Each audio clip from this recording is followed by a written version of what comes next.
36 years ago, in the year 1986, Olaf Palma was strolling home on a street called Sveavägen in the heart of Stockholm on his way home from the movies with his family. It was a bitterly cold February evening and altogether unremarkable. Olaf Palma was what they would call a man of the people. Because even though he was the Prime Minister of Sweden, it was completely within character for him to catch the tube to and from the movies with his family and not be privately flanked by the Prime Minister's personal security. Olaf Palma was an unusually famous politician. He was an extremely popular figure on the left and therefore in a very special situation at the heart of the Cold War in the year 1986, occupying the seat of power in neutral Sweden, whilst also being friendly with the US and just on the doorstep of Mother Russia and the Soviet Union.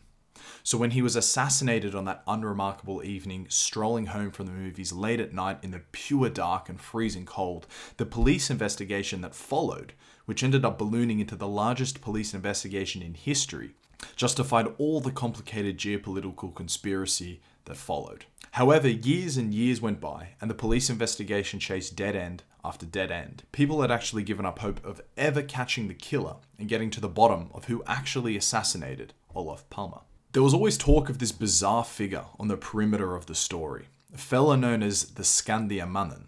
But it wasn't until Thomas Pettersson, the guest on this podcast, laid out the entire case with painstaking detail and accuracy and research that could the case actually be closed and shut. The events of that evening, exactly as they occurred in 1986 when Olaf Palma was assassinated, can never be known. All that can be done is speculate to within degrees of confidence. But the events as documented by Thomas Pettersson is truly one of the great cases of the truth being stranger than fiction. So in this podcast, Thomas, Emma, and we sat down together in Gothenburg and went on a journey through the case. We kept a linear trajectory from going from why Olaf Palma, the Prime Minister of Sweden, could be without security, through to the culture of Sweden that might allow that, the geopolitical moment, Olaf's position in the Cold War, the police investigation and everywhere it went horribly wrong, Skandiamannen, who he was, what were his motivations, and then finally, according to Thomas, how that fateful night 36 years ago actually went down. Thomas's book was actually also converted into a Netflix series of the same name. It's called The Unlikely Murderer. So after this podcast concludes, I would encourage you all to not only purchase Thomas's book, which you will find in the podcast description, but as well, watch the TV show. And as well, I just want to say a brief disclaimer to you, the very person whose ears I'm so privileged to be speaking directly with. Please imagine that you're sitting alongside us at the table, because you will hear the coffee mug rise and then rest on the wood, the fabric of the chairs, and the roughness of laughter. The audio is not studio perfect. This podcast is not as well oiled a machine as I'd like. I do routinely make mistakes when it comes to audio production. But nee bother, because in this case, it only adds flavor, and hopefully will also make you feel like you're in the room with us. So hang around to the end, where I'll speak more about meeting Thomas and speaking with him in this old famous hotel in Gothenburg. I'll introduce the third person that features in this chat, and I will also lay out my ambition for the podcast. This podcast, The Curious Worldview. Because as is evident here, this might be about Olaf Palma. Last week was about geothermal energy. The next is going to be about Christopher Hitchens. I want this podcast to make sense to someone who might be hearing it right now for the very first time. But now, with no further ado, here is the wonderful and fascinating Thomas Pettersson.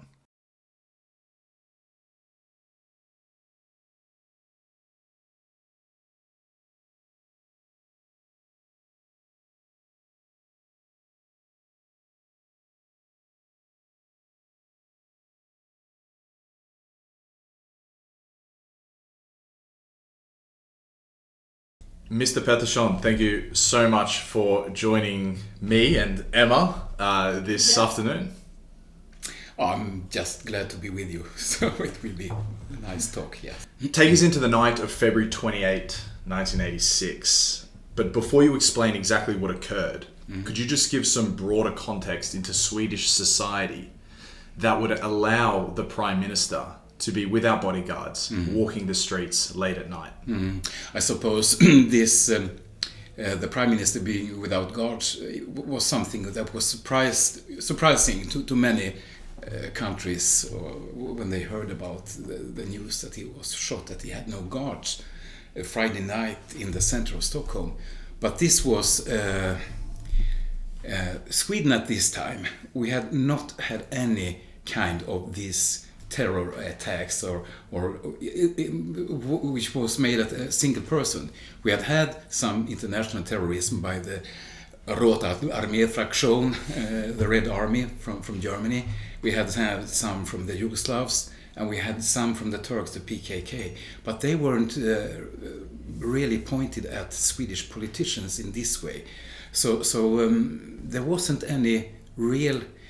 He had at some occasions he had to have guards, but he decided for himself mostly, and he wanted to have a low-key security. He wanted to remain among the citizens, to be free to move in Stockholm. So you could see him in the mornings going from his home to work, and he had in a bit of a triangle where he could move freely during the weekdays. And so I would say he was more frequently off guard than on guard. And of course, after all this happened, there was a big debate: is this the right way to handle a person with this dignity and political status? And some people, I think, were a bit shocked that he had so low protections, security. And I suppose since there hasn't been an international prime minister who's had so little protection, especially late at night. But that's an insight into Olaf Palma, the man. Yeah. Is there a more generalized Swedish society context that could explain it as well? I would say at this time, 1986, there was a beginning of an ending of the Cold War. And before an ending of such a period, it often goes more tense. Before the pointing down comes, and in Sweden at this time there was Olaf Palma was going to Moscow during April, so it was just 4 or 5 weeks on. He was going to meet the Russian leader Gorbachev, and this was making people on the right-wing flank really, really upset and worried, because Sweden, as you know, the geopolitical circumstances are the same. We have always been a bit afraid of the Russians since 16th, 18th, 17th centuries. And it's our main enemy. Of course, the Danes, but we have finished them, so but they are no business no longer. But the Russians has always been, and are also today. And as he was going to Moscow to meet Gorbachev, people on the right wing in Sweden were worried that he would sell out Sweden, because there had been histories during the 80s where submarines had been thought of as being into Swedish waters, and Russian submarine or Soviet submarine also stranded on the Swedish cliff in the archipelago in south. So it was really, that at least at one time the Russians had been into Swedish waters, and the Marine and right wing didn't really think Olaf Palme took this serious enough. So him going to Moscow was a bit of worry for the politicians on the right side, and also from the military. So there was a tense situation. So you could perhaps expect Olaf Palme to have guards at this moment. That was the how it was looked upon afterwards. That okay, there was a tension in the society, and look what we got, and we didn't guard him really. The irony of who ended up pulling the trigger as well. There wasn't any of these big geopolitical threats. But that's a geopolitical context at the time. If I got to ask you to add one more layer on top of it, just to explain how it's explicable that the Swedish Prime Minister would be late at night on a very cold evening, not that makes much of a difference, but be without protection. So Sweden at that stage had an extraordinarily low murder rate, especially gun crime. And also, having been an outsider coming into this country, there isn't an obsession of celebrity culture. And so if you were the Prime Minister, people would actually defer and leave you alone rather than crowd you.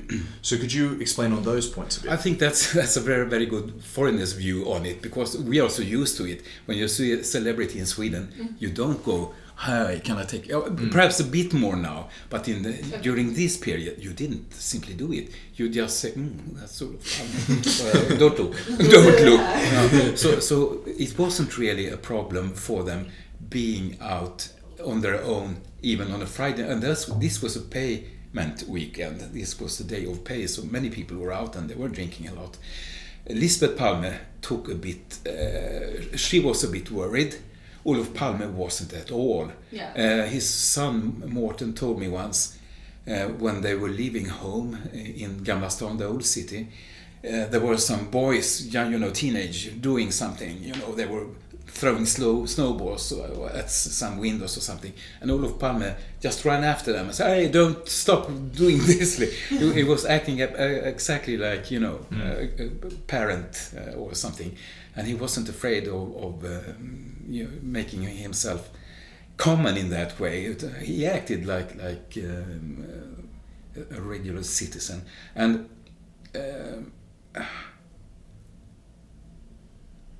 Lisbeth was a bit afraid when they were out. I know this. And she didn't really, when they were out walking, she avoided eye contact because she didn't want to invite somebody to come forward. And just, I think it was 6 months or perhaps 1 year before this happened, a drunk came and approached Olaf Palme and grabbed him in the arm, and he squeezed it so hard he had 5 blue marks on his arm.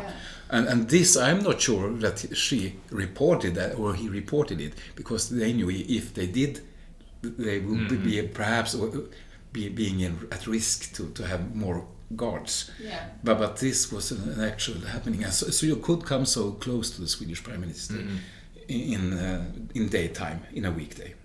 So you gave a bit of a hint earlier into the geopolitical situation at the time. Could you introduce us to just who Olaf Palma was? Because there was, I remember, talk of him joining the CIA in the 50s. There is streets in most capital cities around the world, Olaf Palma X. So what made him so controversial and so famously on the international left? First of all, we came from an upper class family in Stockholm, living in the most fashionable parts of Stockholm, you might say.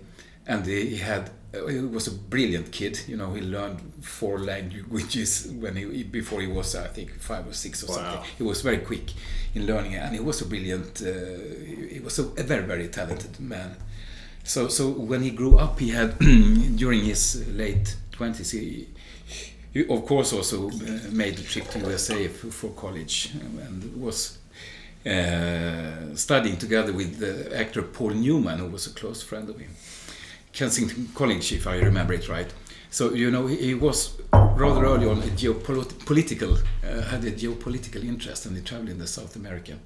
And when he was about 21, he had multiple choices. He could be a lawyer, as he studied law. He was brilliant in that, of course. He had his first threads into the political society, and he was also working in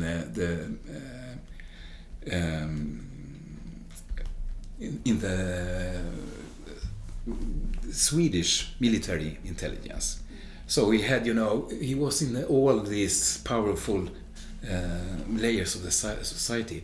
And under one short period, the Americans really wanted him to work for the CIA. They wanted him to be head of a new started international student organization. They wanted him to be the chairman. Wow. Because he was a perfect figure. He was from the neutral country, and he was this brilliant type, of course, and he was very, very anti-communist, of course.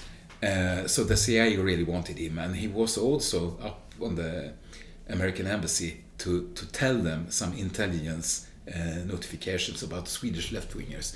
So he had close contacts with the US. and they wanted him, but he said no. And just in this period, he was headhunted by the prime minister at that time, Tage Erlander, to be his right hand. So he went into the politics, and from rather an early start, he had an international interest, and this grew during the years. And from his time as a prime minister, he was engaged in the third country movement for neutral countries who had not taken part of these Cold War positions, and also engaged. He was really into making these poorer countries, for example, in South America. He cared very lot about that. So he became a symbol for liberation movements, because he often stood against the totalitarianism, difficult word, totalitarianism, and dictatorship, and he was harsh about anti-democratic tendencies in both societies and in countries. So he was I think he was easy to read. And he was also, of course, I think, perhaps for many persons, for example, in the US, he was a pain in the ass, really, because he was so against the Vietnam War, and he was such a harsh he criticized it so hard, which is a bit of a paradox, because he loved America, and he was very American in his way as a politician.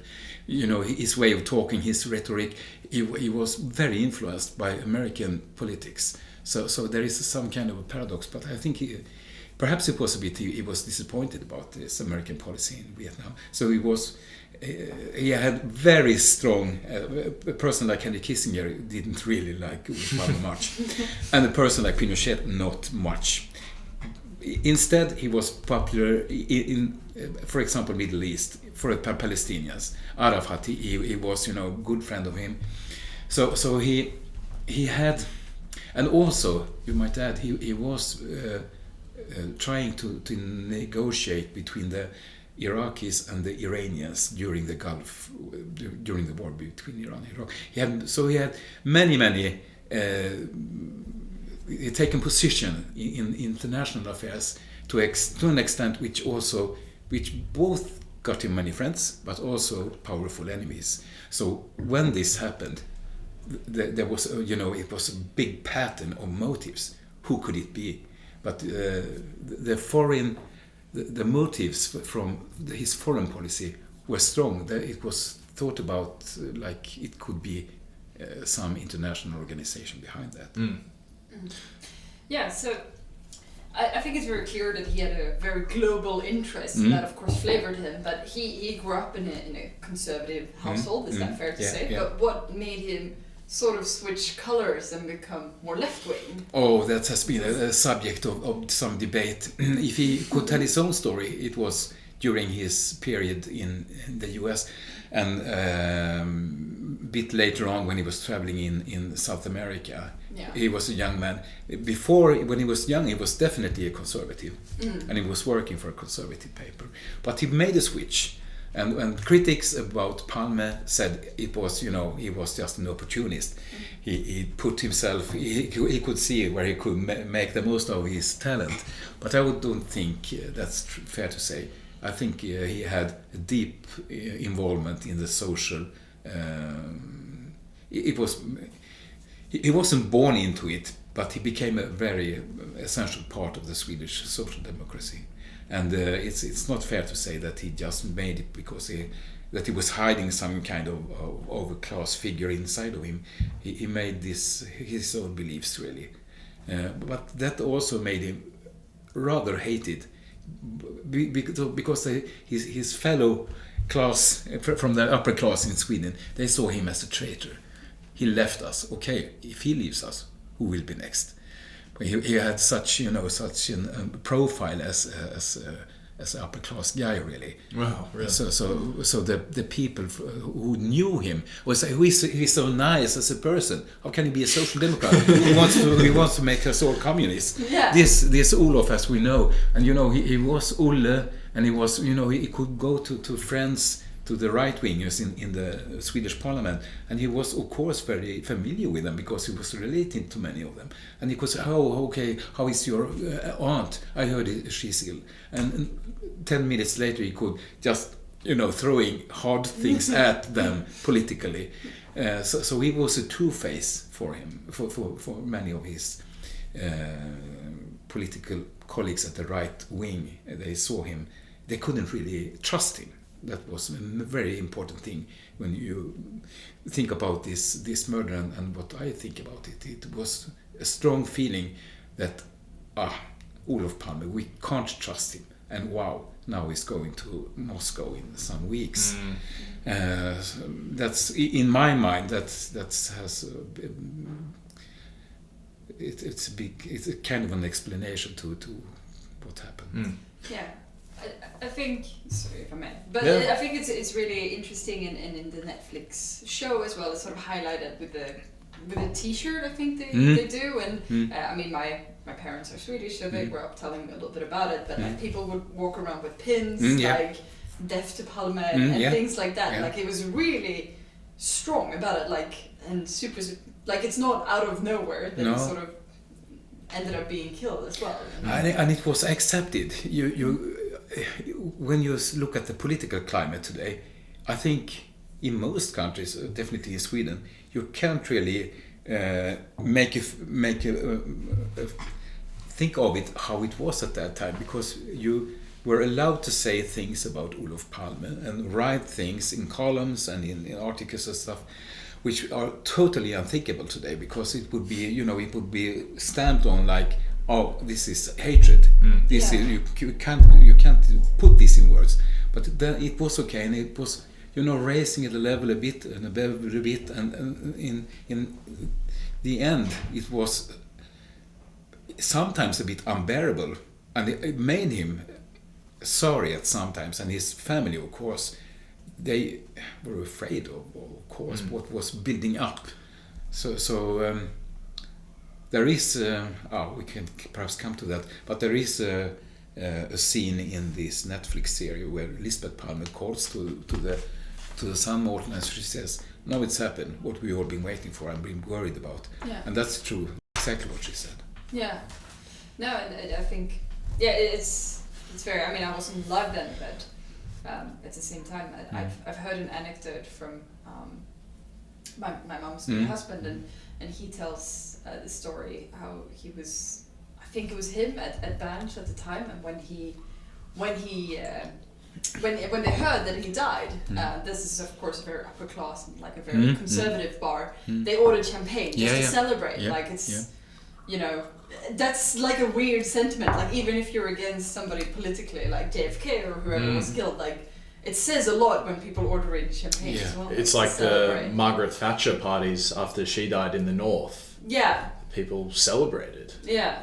Interesting. I didn't know he was that vilified as a leftist, as a trait to his class, and etc., etc. I think it explains this feeling of relief, because they had this feeling that he was threatening Sweden as a nation. And getting rid of him was getting rid of... And it was him as a person. It was not a social democracy as a general. Olof Palme was beyond the social democracy. He was in his own league in some way. And in that matter, he was such a major threat. Or thought upon as a major threat. I think this is very wrong, of course, but you can't... when people feel like that, they do it, and you can try to explain it and say it's wrong, but for them at that time it was a relevant feeling. You mentioned Henry Kissinger.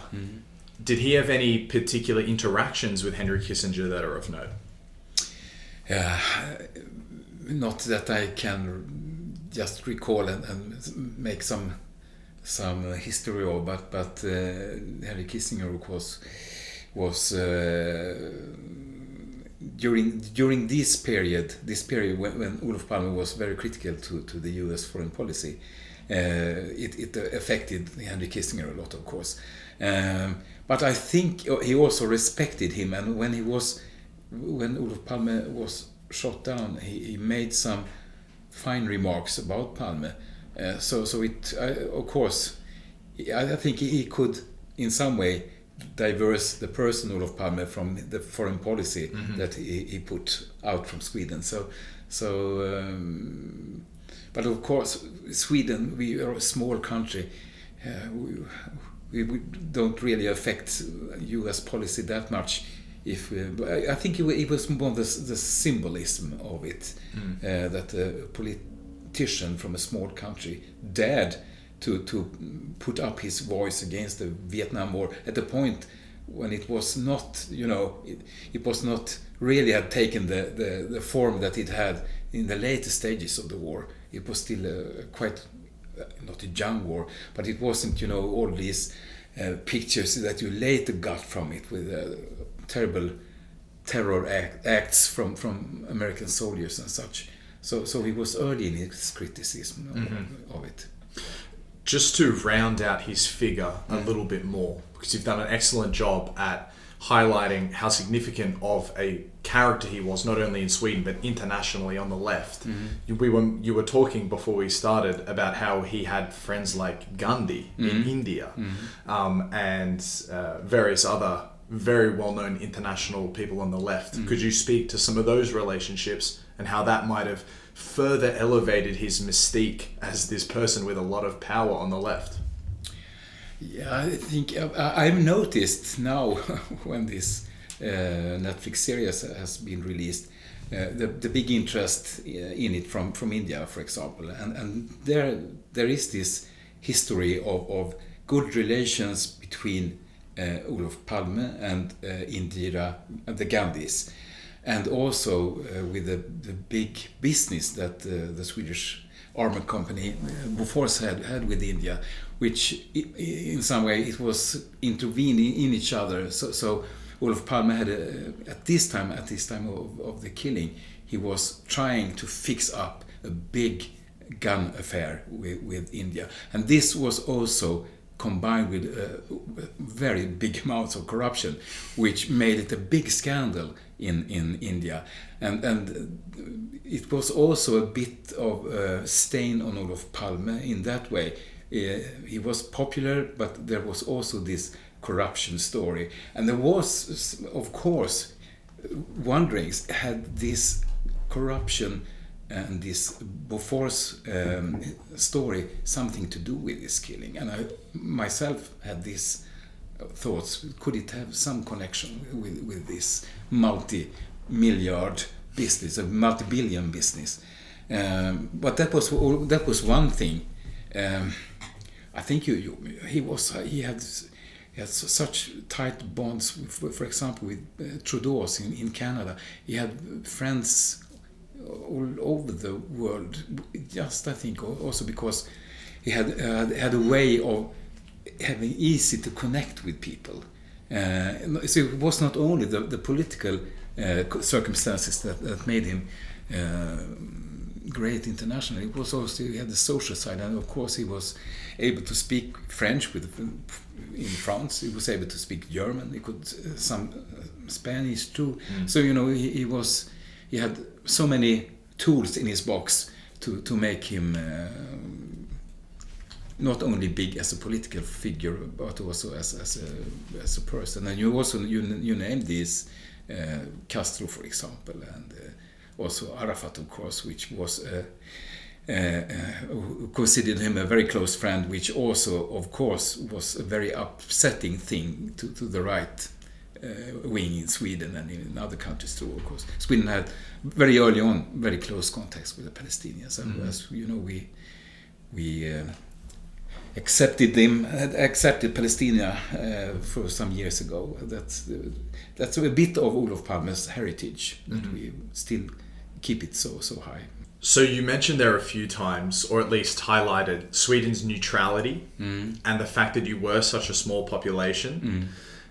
It's quite remarkable for me, someone coming from the outside, how immense Sweden's soft power is and significance on the international board, whatever you would say, because they are so such an insignificant country, neutral, so not a geopolitical threat necessarily, and a tiny population. Can you speak about how maybe this informed Palma as well? Yeah, but you know, as we mentioned before, it's the geopolitical position of Sweden.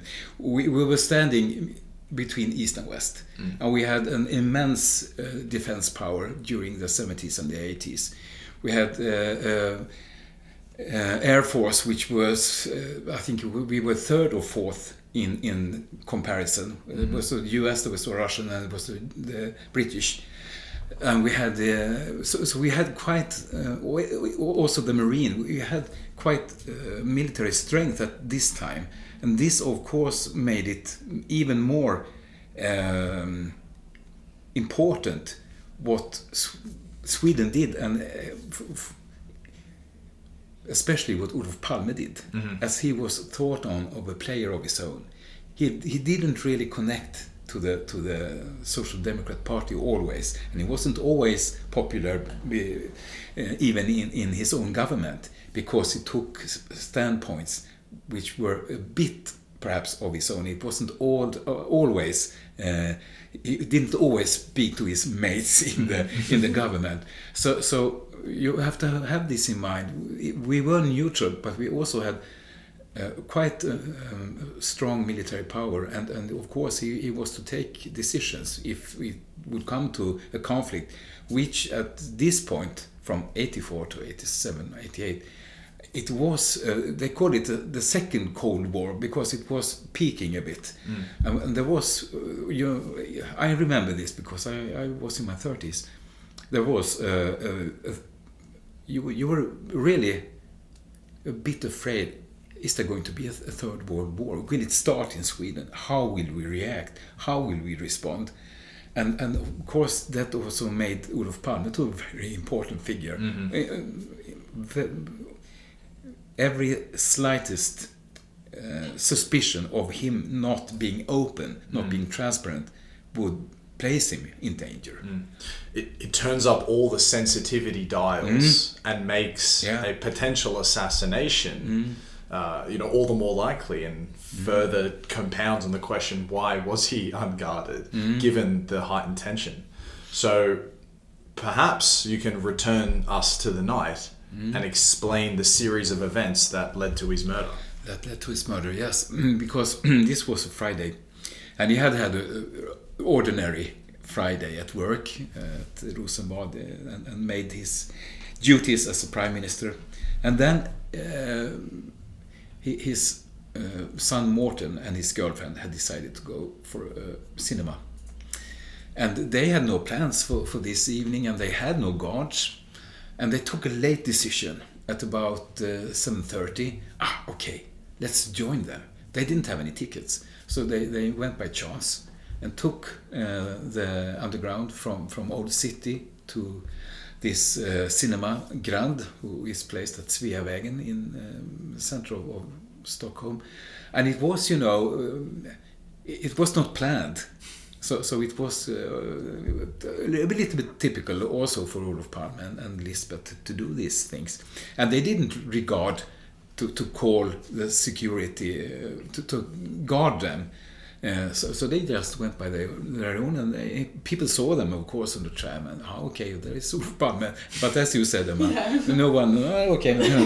Don't embarrass our prime minister. So he came to the cinema, but he came a bit too early. So they had to wait about 15 and 20 minutes. And this they did outside the cinema, out in the street. So there were many people who had the opportunities. Okay, look, there's Olaf Palme is going to the cinema. Okay, and they got their tickets, and they got in to see this movie, which is I don't know what the title is in English, but it's Bröderna Mozart. But anyway, no. Anyway, they went in to see this movie, and in this at this cinema, at this film, it ended about 7 minutes after 11, there was some celebrities, there was some political figures. So you came in and he said hello, and then you noticed him, and it was a buzz in the cinema. Okay, look, there is Palme. We're sitting there, and they saw the film, and then of course the people after the movie, they move out, but they did do this. They waited so they wouldn't be too close, but they came actually, some people from to him and talked, asking about something, and so he also had a bit of an interaction before he went out in the street. So they stood outside the cinema. It was Olof and his wife Lisbeth, his son Morten and his girlfriend Ingrid, and they were talking. What shall we do now? Shall we go home for a cup of tea? Morten suggested, but no, they didn't. They decided they would go home to Old City and that they would take a walk. So standing outside there for some couple of minutes and also exposing themselves, then they began to walk towards Old City, and they went Sveavägen at, what could it be? It must be the southwest direction. And they crossed the street from the west to the east side. I think, yes, that's right. And then they passed some shop with some Indian stuff, clothing and so on. And Lisbeth wanted to stay there, and they looked at the shop for some short while, and then they just kept on walking. And when they came to a crossing, they passed the insurance company Skandia, and when they came to a crossing with Tunnelgatan, then there were two shots. A man came up from behind, shooting Olaf Palme with the first on close range, 10-30 centimeters, and aiming at Lisbeth. And just what saved her was that she made a move, so the bullet went through her jacket and just made a mark on her back. Mm-hmm. So she was saved by grace, really. But Olaf Palme was dead on spot. It crushed his spine, and he died immediately. And the murderer ran away, making a very, very short stop, looking at what had happened, and then running away through Tunnelgatan and up for some stairs. And this was a very quick, it didn't take many seconds. So the persons who were close, there were some people, in the street, not so far away, but the most were in cars. And they were, of course, as it's Friday night, the time was 21 minutes past 11, 21:30 to be exact. And they, of course, it was a payment Friday. Many people were a bit drunk. They were going to bars. Some were sober, but I would say that the most part were in some ways out for some party. And this made the whole the crime rather hard to solve, because there was so short sequences. The shooting was short.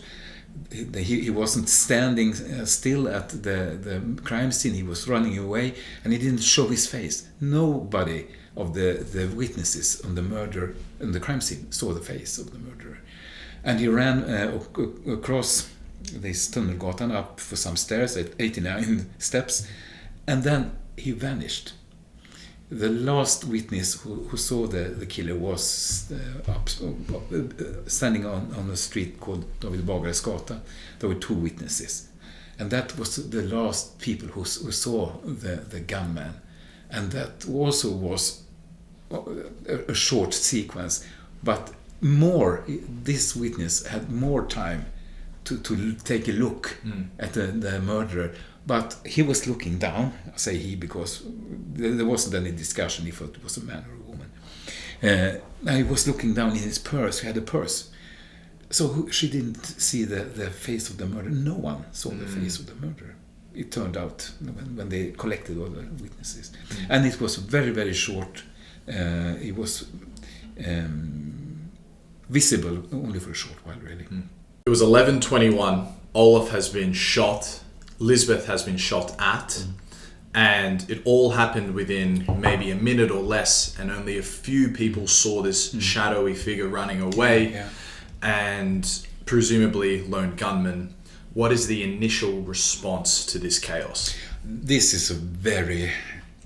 it's an extraordinary thing, really, because at first, when he was lying on the ground, he was flooded with blood, of course. And, you know, when a person is dead, the face gets a bit different. It's not the usual expressions. They didn't recognize him. Oh, really? It took about 5 or 6 minutes before they recognized. And it was when the police who were the first at the spot, were trying to connect to Lisbeth Palme and asking her who she were. And they didn't get. She was so shocked because it was a brutal death, of course, and they didn't get any reaction from her. And at the third try, this police officer he grabbed her in the arm and said, "Would you follow me in the car? You must give me your ID. And who is this person?" And she said, "Oh, you're crazy. Don't you recognize me? I'm Lisbeth Palme, and that is my husband Olof." And you know, this police officer, he completely completely confused, of course. Yeah. He had to go and look, is this really Olaf Palme? And he recognized him, and he was in a total state of shock. And for the people at the place, they also, is it Olaf Palme? Yes, it is Olaf Palme. But not everybody at the site. Some people who had even been helping, giving him the first aid to a heart-lung CPR, didn't really know that it was Olaf Palme because they left from the crime scene. Perhaps they really didn't want to be involved, so they didn't really understand that it was Olaf Palme. But when it came, it was. It was a chaos, and it showed really very clearly that there was no real planning for these occasions. There was no plans. They hadn't trained this. Today, the police, they train, a lot of stuff to be prepared for terror actions, because that's the reality today. During those days in Sweden, it was no plan. And this, of course, showed in the police work. And I think if you look at the Netflix series, you will realize that it's very close to how it was. The search for the gunman was ill-planned. It, came just as it happened. There came policemen quite... they were at the spot for about 2.5 or 3 minutes at the most. So there were police at the spot, but the action was didn't get any signalement really, and the police who ran in the direction where the killer went, they were running planless really. Yeah. So and they didn't, as you might expect, really make a hard. They made only a little. What do you say? Perimeter. Yeah. Yes, small. Yeah. Avspärrning. Yeah. Yeah. And they didn't really put up, cut off the city. The traffic went as usual. Yeah. The buses went as usual. They should, of course, have just put an iron ring around the crime scene, which I hope, anyway, would have been the case today. But this gave, of course, the perpetrator good possibilities to get away. And so it was really a chaos. And the reaction when the first, it was transmitted by radio at 10 minutes past 1, it was a sense of it's not real. This doesn't happen in Sweden. I heard it the day after because I had got to sleep at Friday with my girlfriend at the time. And we put on, as we did on the Saturday mornings, we put on the radio and there was sorrow music. And you couldn't really, what is this? And what you do then you go and put on the telly. Yeah. And then there was this text TV running. Olaf Palme shot.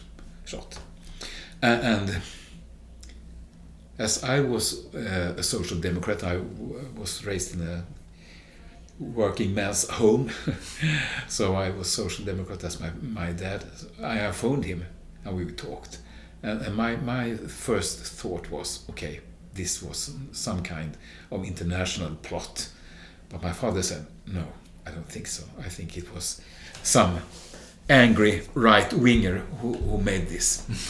And we had this discussion. You got it. Yeah. Later on, as it showed in my world, anyway, it was he thought the right thing.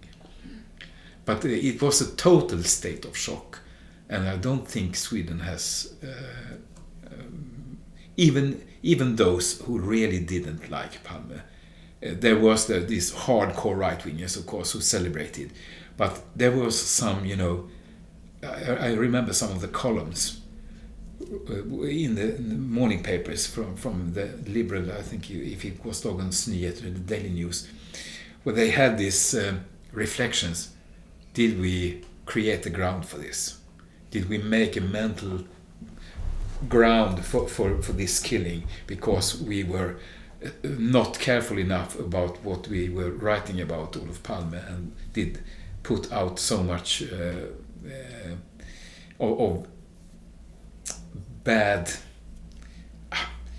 It was created an atmosphere that was so obviously hateful against him. So there was, I think, for many, a bit of a bad conscience. Have it contributed to this? And some really had, so they know that they had. So it was relevant to have that feeling.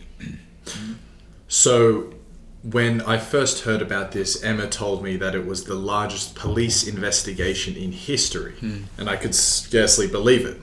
But then it was confirmed by looking it up. We had to actually do that on this.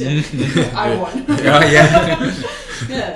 We had to fact check. But the assassination of Olaf Palme became the largest police investigation in history. So in addition to the chaos you've just described, immediately after, can you go into the broader police investigation and the myriad paths that it was taken down? I think that's one very, very simple explanation to why it became so expensive, because there were so many wrongdoings in the beginning. And in this kind of murder where you have to you have very few witnesses, there were very few technical evidences, there were 2 bullets found, and this had to, if it should be solved, they had to be very accurate and fast and onto it very swiftly. This didn't happen, and they did put a person, Hanson, in head of the investigation, who had no experience of homicide or this kind of police work. He was an excellent administrator and he had done some good things in similar situations, but in this case he put too much responsibilities on himself, and he was really leading the police work. It was a chaos from the beginning. It was so overwhelmingly much information. And at that time, 86, you didn't have computers that you had to sit and answer the phone, write it down. It was manual all over. And they were flooded with tips from the start. And it became even worse when they, not even a week after the killing, they presented a phantom picture of the murderer, which was, based on a witness who saw a person on quite a distance and quite some time after the murder. But they expected this person. He he's reasonable. Yeah, it's reasonably likely that he might be the killer. So they decided to go out with this phantom picture, and they got 7,000 or 8,000 tips, which for already a very stressful situation, they got all these tips about this person, and they couldn't handle it. And now after today we look at this as perhaps the biggest mistake during the investigation, because it led the thoughts. This person, he looked like he could be from South Europe or from, perhaps from Middle East or something. There was a racial element. Yeah, it was, and it was definitely not looking like a Swede. So that was a terrible mistake, and as nothing happened during the first weeks, really, they had some suspect, a guy called Victor Gunnarsson, who had been in the area, he was known as a right-winger, but they didn't really have something on him, but they took him in for questioning, but they found out that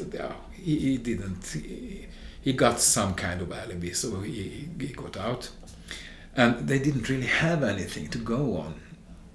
And but I don't know if it's time to present this witness, which later on turned out to be a suspect. Among these all witnesses and tips and stuff, there was this guy, Stig Engström, a man he was 52 at the time, who appeared very early as a witness. He calls the day after the murder, when the first television, the broadcasted press conference with Hanson, when he explains what had happened, and he gives the signalement, the description of the murder. And he phones in to the tip telephone, and he says, I think this description of the murder, it suits me, it's me. But there is, I was very early on the crime scene, and he describes himself as being early on the crime scene, and says that he saw a person that might be the murderer, and gives a description of this guy. So he is very early involved in the investigation, and gives his first. He turns up as a witness. Before we do more on him, though, I would like to first explore some of the broader theories that were placed. So one of the driving ones was this idea that Kurdish nationalists organized a terror plot to assassinate him.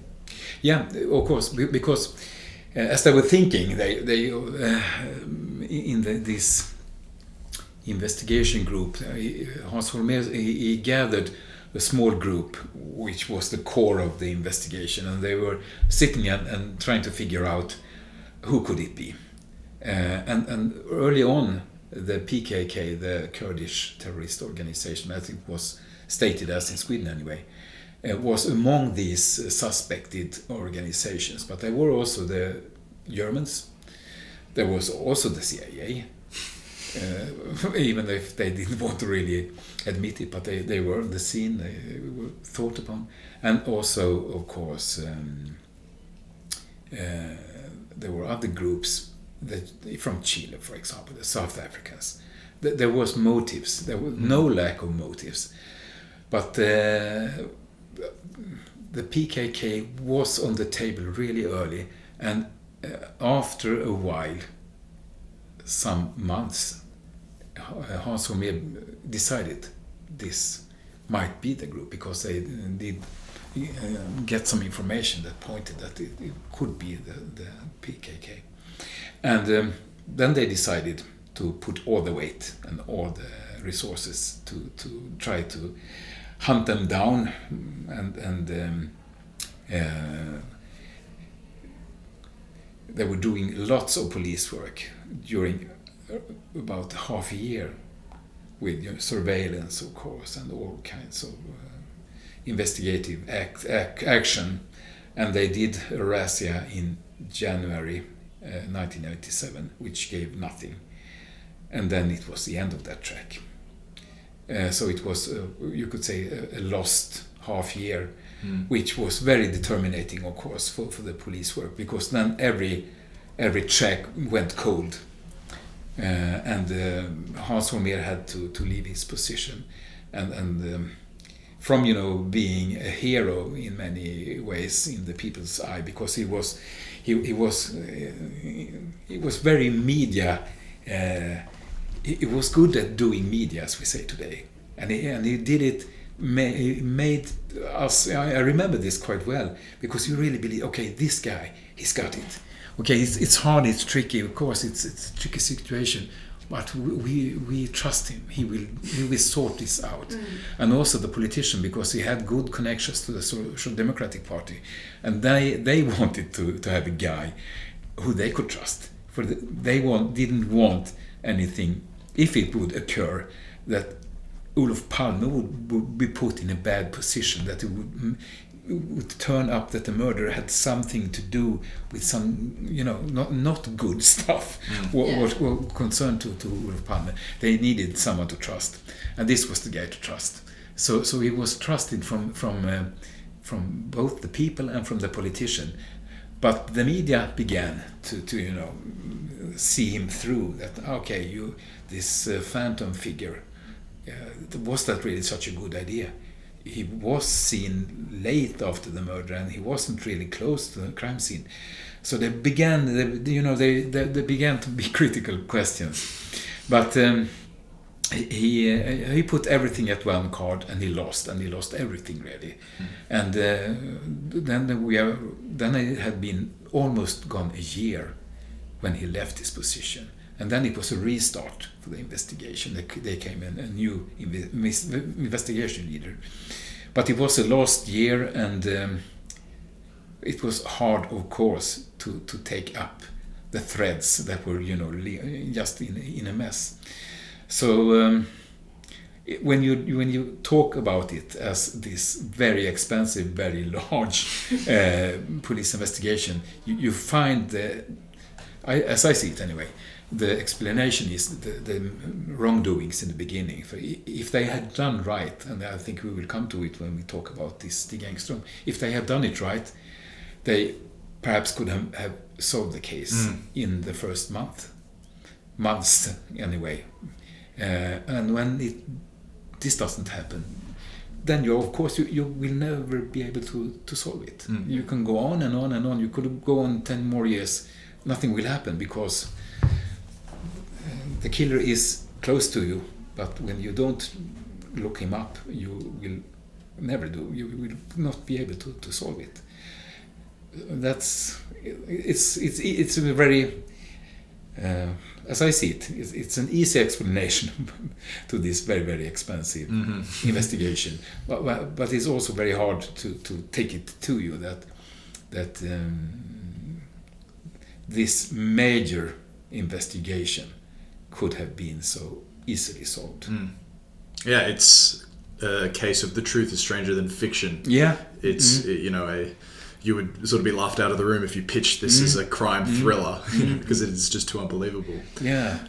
So you mentioned South Africa, the Kurds, I think Chile, the CIA, etc., etc., etc. It's a great example of how tense the geopolitical moment was. There was genuine interest in removing Olaf Palma. I wonder if you can think of one of the most wild theories that was posited as to why he was assassinated. Yes, there are some which concerns him as a person, but also it was taken a bit seriously, and it was, for example, that he would be, an HIV had disease. HIV. Had disease, and this was. That he should know that he should die, and this wasn't, a theatrical murder, cover up, because this would happen, and when that's an interesting thing with a murder like this. When it doesn't get solved, the speculations come, and it just goes more and more wild, and it also goes, it comes and goes with the history, and as I've seen now, since it's so many years ago, these stories, they get forgotten and then they pop up again. Yeah. So it's just like in layer and layer and layer, and it grows to a situation where nothing makes sense at the end in some way. Do you think that, I mean, Ryan, you were sort of touching upon it a little bit, but the police, it seemed to me like in your work and in the book, and just like they were looking for more complexity because that's what they wanted as well. Like not only that's what they thought, but it sort of felt like it really must be, and feeling important. Yeah. Exactly. Really blinded them from the get-go. Because it was a prime minister assassination, surely it was a complex conspiracy. Yeah, exactly. Yeah. A big man craves a big conspiracy in some way, and also we had a history in Sweden with some terror actions during the 70s with the German Red Army and the Ustasha, and so it wasn't really as I said. My personal first feeling was okay. It could really be some kind of international conspiracy, but I think also, of course, the police shouldn't, get into it. When you look at the crime scene and the situation around it, they didn't at this time, 87. You didn't do profiles on murder. It was quite a new thing. They did it in US, of course, but it took until 1994 before a profile of the murder was published in Sweden, and they had put the work into it. But when they did it and they really analyzed the situation, it was quite obvious that you don't really, if you aim at killing a person, you don't do it during these circumstances. Then you plan it, and the easiest way to take away a person is at home or going to work and, following the routines. Then you can plan it. This wasn't a routine happening. This was totally out of the blue that they were going to the cinema. It wasn't planned at all. And killing out in the street in this way with a rather... it was a big element of risk. And to do that, it was against everything who would say this was a planned action, because it's much easier to plan with the routines of the person you are going to kill. And this, when you look at it, which they did in their profile, they excluded a conspiracy because everything talks against it, really. It talks for a lone murderer who in some way gets a sight and catches the moment. And that was the conclusion from the profile presented in 1994, gärningsmannaprofilen as it's called in Swedish. And I also thought for a while that it was a conspiracy, but I had to leave it because I could see that no, it doesn't really work out. And so this is where you come in and the work. So it's about 20 years after the assassination. Yeah. All of these conspiracies and theories that you've just outlaid have been presented and either debunked or just not proven sufficient enough. It's become the biggest crime investigation in history. You mentioned Stig Engström, forgive my horrible pronunciation, but this was a man who was begging to be taken seriously, which is such a curious insight into his mentality, his psyche. So can you introduce me and the audience to Sakalade Skandiamannen? Yes, Skandiamannen. Yeah. Now you're into it. As I said before, he appeared very early on in the investigation as a witness. And he was also interviewed in the newspaper, where he put himself in one of the persons first at the murder site and gave his witness. And he was at this time, he was 52 years old, and he had a rather different background for being a Swede at this time. He was raised in India, where his parents and his father worked at a Swedish match company in India, making matches. So he was raised at private schools in India. So he was left alone in a Swedish private school in India, where he was raised. He moved back to Sweden when he was 11 years old, and then we are in the 50s, early 50s. He was born in 34. He was coming to Sweden 47. That's right. So he was raised by relatives, while his parents were still in India, and he went to one of the finest Swedish schools at this time, Sigtuna, Humanistiska läroverk, where also Olaf Palme had been a student. So he was placed there and living by his own, of course, without his parents close. So he was kind of a lonely kid. And he didn't have much success in school. He was a failure. He didn't take his exam. So his possibilities was a really bit limited when he didn't pass his high school exam. So he went into the military and did some time as a graphic designer. He was drawing sketches or instructions, manuals and stuff like that. That was the opportunity that you could take if you didn't take the exam. And he was into graphics, so he went to graphic school and he got a rather good education, and also got works at some good had some good employments at Swedish radio, and later on at this insurance company. Skandia was a high-profile insurance company in Sweden. With it was. To be working at Skandia was a really good place to be. Mm-hmm. So he was a graphic designer at Skandia, and when this happened, he had a life where work was important, and he was good at his work, but he didn't really have much of success. He didn't reach any. So he was stuck in his position. He wanted to be a boss and have some influence, but he never really got that because he wasn't suitable for it. So he was stuck in his rather small world inside Skandia, and also in his social life. He married, but they didn't get any kids, and this was a bit. For him, he liked kids, but there wasn't any kids. And in his social life, he was a social guy. So he had really some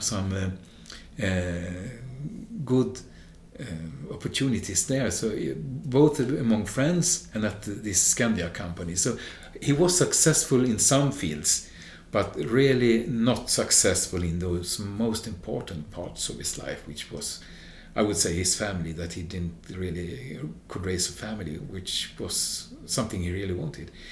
So at this time in life, he has not so many opportunities for him. He is stuck at his work. He has a very, what we say, a marriage which is very conventional and no kids, and he looks upon himself a bit like a failure, really. And the surroundings, the friends, they like him, but they don't take him seriously because he lives in a small community, Täby, where there is quite a lot of wealthy people and people who have careers, and his friends are all.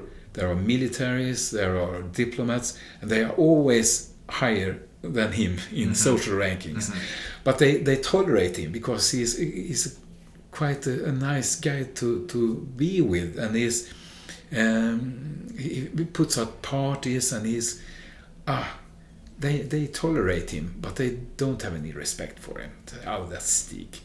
So he always compares himself to to these other ones who are, doing really, really well in society. And I think there is, when we come to it, when you come to the explanation of why these things happen, this plays a role. Yeah, I think when you paint a picture of him in your work, it's of a very sad man.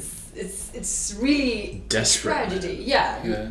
Not that justifies in any way what happened, but it's very sort of explicable as well, or in such such desperation, and also how he's portrayed what he does with it, and that he sort of almost suffers a little bit that he's not maybe recognized as the killer, almost like he really feels the urge to insert himself, because if he never inserted himself, would he ever have been known to the public?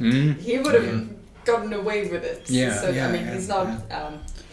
But he's just like convicted for it. But the impression I got, he's just this sort of archetype for some pathetic person who lives a life of quiet desperation, needs to be acknowledged and can't recognize at his own level perhaps what he is good at and what he has done well. But despite the fact his friends don't respect him, he will, and they bully him, he will go to the lengths of assassinating the Prime Minister to get their attention and their respect. It's he's a very fascinating character for those reasons. What I should have mentioned also is, of course, his alcohol abuse. That he goes more and more into alcohol, and that, of course, this need for being acknowledged. As his wife said, he had no bottom. He needed so much being recognized, and it was in even the small parts. She recalled it. She said, "I think it had to be a lot to do with him growing up as the way he did, that he was so much away from his parents, and because he had such strong urge for being recognized, as she really couldn't feel the needs of it." But as you say, that he could go so far to kill a person, then you have to take in, I think, the whole situation. Of course, living in this environment, everybody was political in some ways, and some of his best friends were active in the Swedish right-wing party. Moderaterna, the högerpartiet, right-wing party, the moderate party as it was called later on, and also he joined the party. And this was a bit of, I think that was that gave him some opportunity, to succeed, to do something. And he did, get on the ladder, the political ladder, and he got some recognition in the right-wing party, and he got to be a member of the. So he was sitting in the local parliament in Täby as a politician. So he had a short career. But what happened was that in a local question about putting down a school, there was a local opinion against this, but his own party wanted to put down this school. But they recognized in this local opinion that this Stig, perhaps we can, if we can engage him, we can turn it to our own favor and perhaps avoid the closing of this school. So he joined against his party and acted against his own party to support his local opinion. And as his wife said, okay, of course he did, because that gave him a platform to be a bit famous and to get that recognition. Okay, you're with us, and you're standing here, and you're taking serious action. You're a powerful man. So soon as he got the possibility to act, he took it. And he acted against his own party. And of course, when they saw this action from him, they kicked him out. And he really couldn't see the consequences of this. And this, I think, is something you have to take in your mind when you look at him as the possible killer, the plausible killer, is that he couldn't really count out the consequences. Because you think that he would have known this, that when you act against your own party, of course you would be kicked out, but he really didn't. And when he was kicked out, he was, this last fling of a possibility to be someone, to have a political career, was taken away from him. Then he had nothing, and this was some years ago, before the murder. So this is a bit very describing of how he was as a person, that when he got the opportunity, he took it, but in the wrong way. So this, I think, when I think about what could have been driving him, this history of failure is a very important part of his personal motives. Then you have this strong political sense that he was surrounded by people who didn't like Olaf Palme. As his wife said, it was common. That was what we thought. And he was the same. Of course he didn't like Palme. No one did, she said. And when I was talking to her, I said, no, you're not really right there, because many, like me, loved Olaf Palme. Oh yes, of course. There was the other ones too. So but in this world, and it was the common way, and to look on Palme. So eliminating Palme wouldn't be a bad thing. And as his wife said, because when we talked about this, she said, no, he was too much of a coward to do this. He didn't have anything against it. He could have absolutely been standing in some distance and seeing it and don't minding it, but he was too much of a coward. And that was her standard answer, that he was too much of a coward to do this. But there I think she was wrong. I think he found this drive to do this killing inside of him. And what speaks against him in this is the fact that he was leaving Skandia some minutes before the killing. So you can place him on the crime scene, and you can place him out on the street some minute before Olof Palme was killed, and he has the signalement of the murder. He says this himself. Oh, it's the description. It's me, and he really doesn't give any explanation why the signalement is suitable to him. But he doesn't get any questions about it in the beginning. He doesn't really get any. And later on, some let's say 10 days after, he gets an explanation, and he says, I was mistaken for the killer. When he gets questioned by the police, he says, oh, I was mixed up with the killer. And there is no possibility really for him being mixed up with the killer. But since he doesn't get questioned really, he doesn't get, put against the wall. So he gets away with this very, very awkward history that he puts up, that he has been mistaken for the killer while running after the police. To give them information, and this, and he gets to tell this story because when he gets the first questionings from the police, they see it doesn't match with the other witnesses, and that anyone can see who reads the witnesses from the crime scene. You can see that he is standing out of his own. It's a story that doesn't match the other witnesses. You can see that. When he doesn't get called upon to be in the reconstruction of the crime, he calls to the Swedish television and says, look, here I am, I was in the crime scene. They don't call me to reconstruction, and I don't see why.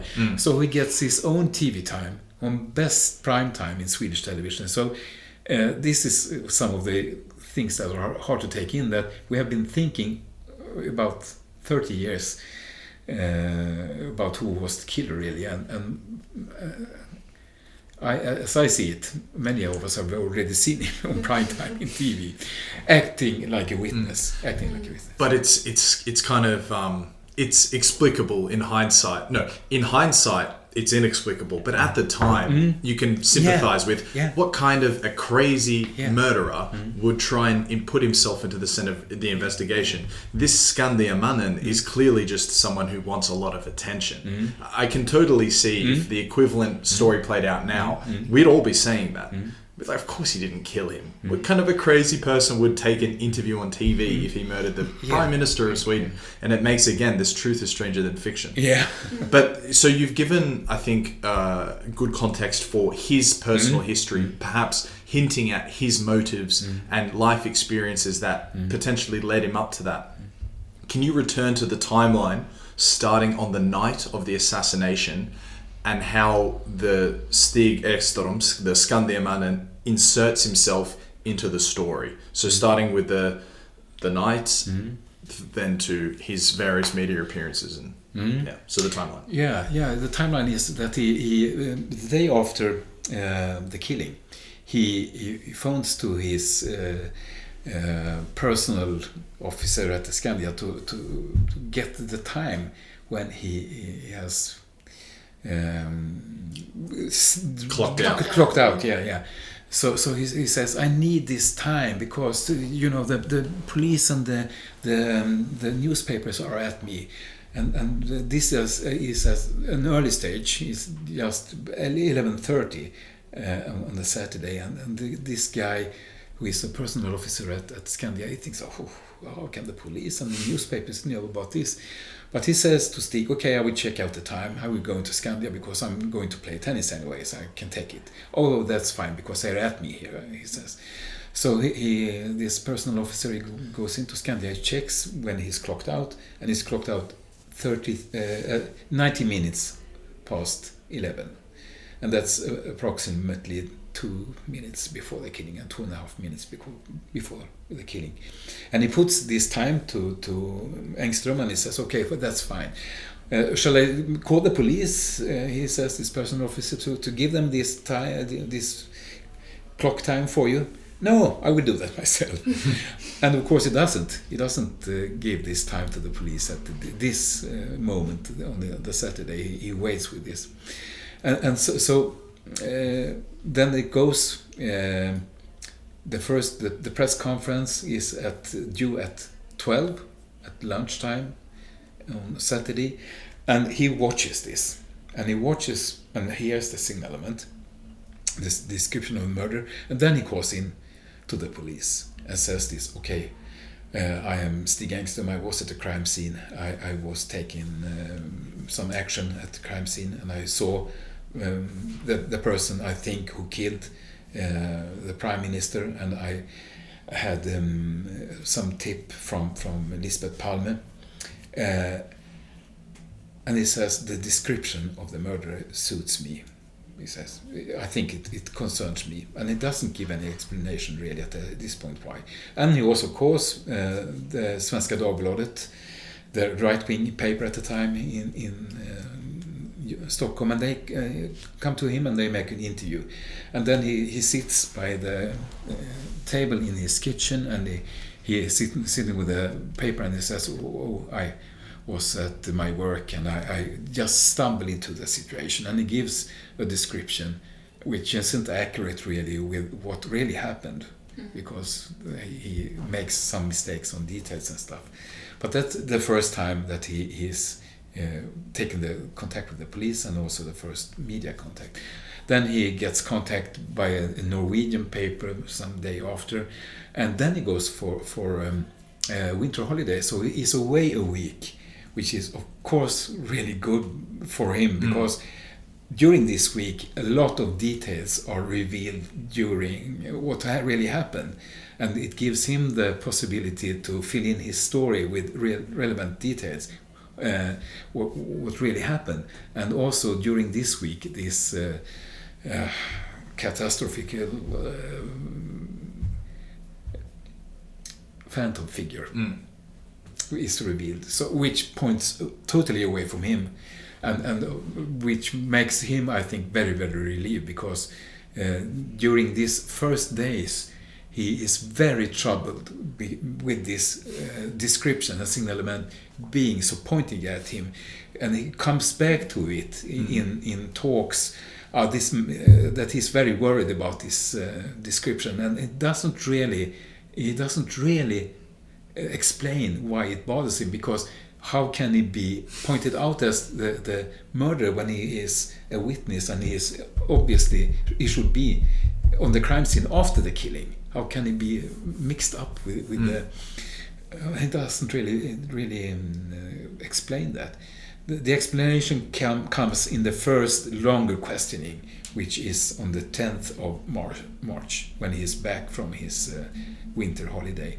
Then is the first questioning. Then he comes with a more elaborated story where he woves in details from which he has read and read in papers and seen on television, and he comes up with a story which is more elaborated and but still confusing for the police, because they notice that nobody has seen this guy. They already early on noticed that he is standing out in this crowd, but nobody has seen him. So they make a new questioning him with him the day after the 11th of March, where he gives himself a bit more of explanations, because he says he has seen nothing of the murder, and they say, how could you be that you didn't see anything? And he explains, I was looking at my watch really, so I did miss everything. I was in a hurry.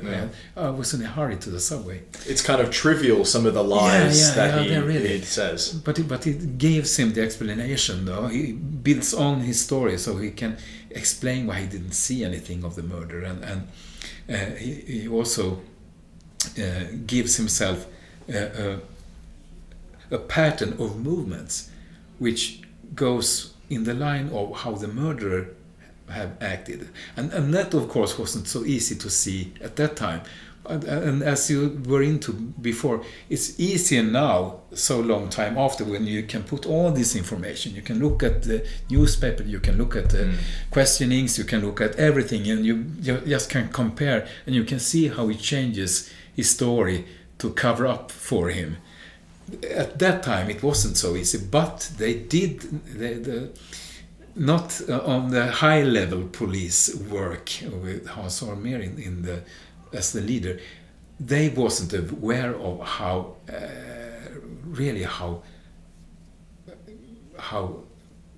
that he could be a suspect. But on the lower level, at the local Stockholm violence squad, they could see that there is something fishy with this guy going on. And they gave because he had shown that he was not afraid of media, and he really liked to be in the media hotlight. so they knew that they had to be a bit careful with him. They had suspicions, and they asked an old colleague who was working at Skandia as investigating officer in insurance crimes to look up on him. So he did some of the research work regarding Engström, and he came up with a PM, which was very, very disturbing for Engström, of course, because he could see this pattern. He could see that he went out on the street. He could see that he was also having a what should I say? He was matching the time very well. That he was walking in his footsteps from the clocking out and to the murder scene, and say, okay, he has. It was very convenient. Yeah, it was really, really a good match.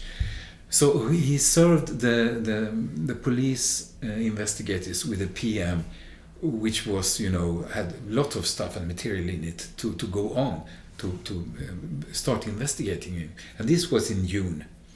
And the investigators began questioning the guards who were sitting in the reception at Skandia this night. They started to investigate him. But at this time, as we were into before, Hans Holmér had decided that PKK was the group to investigate. And what was interesting, he wasn't interested in a lone killer. He wanted the grand conspiracy. Yeah. And since his history also, he had been working in the Swedish secret police, the secret service, SÄPO, security police. So he had, this was his mindset, of course, and he had no experience from investigating murder. So in a critical period, with some weeks, the story could have taken another turn. And these two police officers, the chief of the Stockholm crime squad, Nils Linder, and the investigative leader, Arne Ribell, which was also portrayed in this Netflix series, they had him. They looked at him, what is this guy? Nobody has seen him. And this story doesn't match up. We should take him in. But then he goes in pension. He retires. Arne Ribell. So this is how many years after the assassination? This is at the 2 months after. 2 months. Yeah. 2 months after. Okay, so he went into pension very quickly. Yeah. So this is something also that I think it gets so clear when you look back. There are persons who are very important. Yeah. If you put away some of them, you could have had a totally different story. Yeah. If you hadn't had this Hans Holmér as investigation leader, you would have had a different story.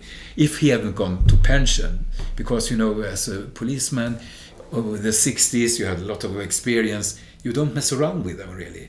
But if they disappear, they go away, then you're free to take your own moves.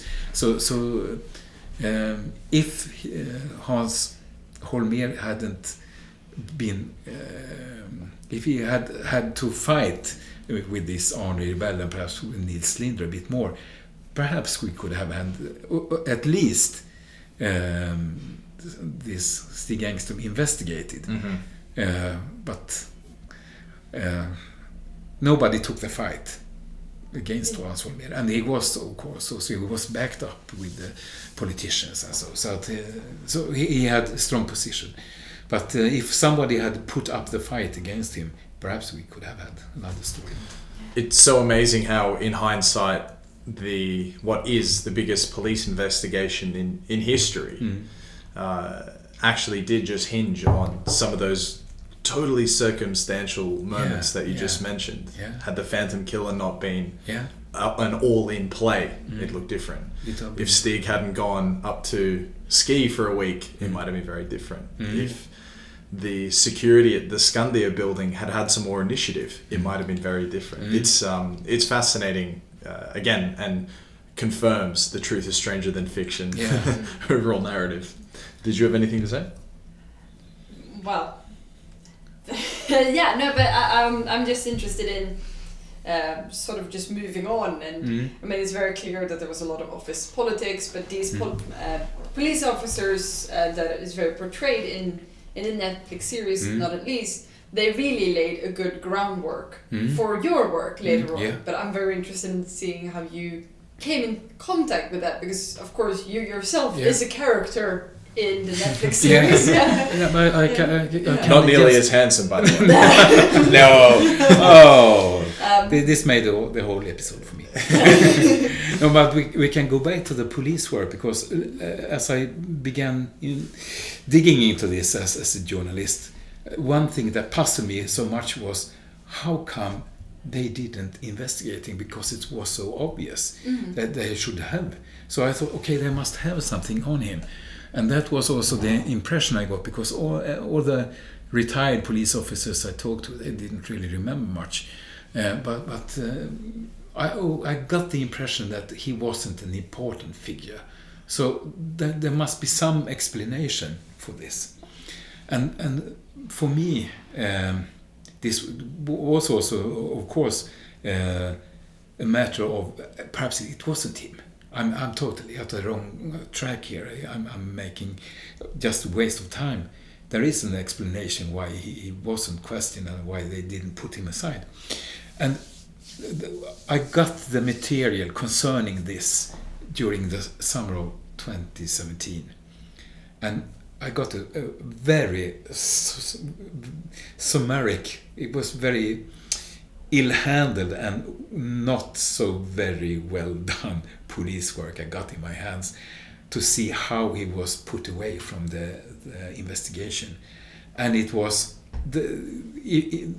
it was taken up on the press conference 2020, and the chief prosecutor Thomas Pettersson, I think he used 10 minutes to go through this material to show how badly done it was, and it was really really a matter of bad police work, which in some ways also were a bit awkward, because there were two good officers. They were known as good officers, and today are two.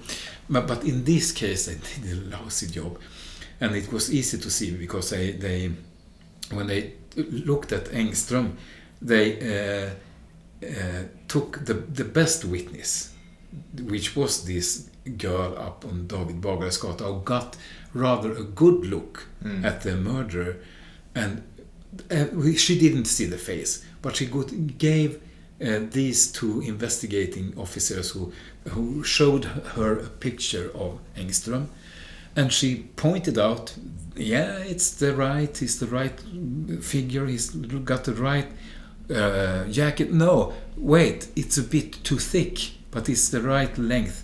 And she pointed out all the details of the clothing without this jacket.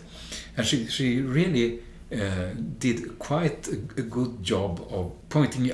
She didn't see the face, so she couldn't, but she recognized the clothing without exception for the jacket, which showed later on that he had changed. He had a winter thicker clothing than he had during the murder night. So it was explainable, because she saw it was, the jacket was, it wasn't button up, yeah. So it was free, and it was, a bit in the wind. It was he's running, so it's flopping about. Yeah. And this jacket was obviously in another material, and she was right. They had shown her a wrong picture where he had another robe, jacket. It was not the one he had on the murder night. So that was one of the examples of the bad police work. They showed her this 6 minutes, and then they came out and said, "No, it's not, it's not him." And they also made some other of these not so smart police work, which laid the ground for putting him aside.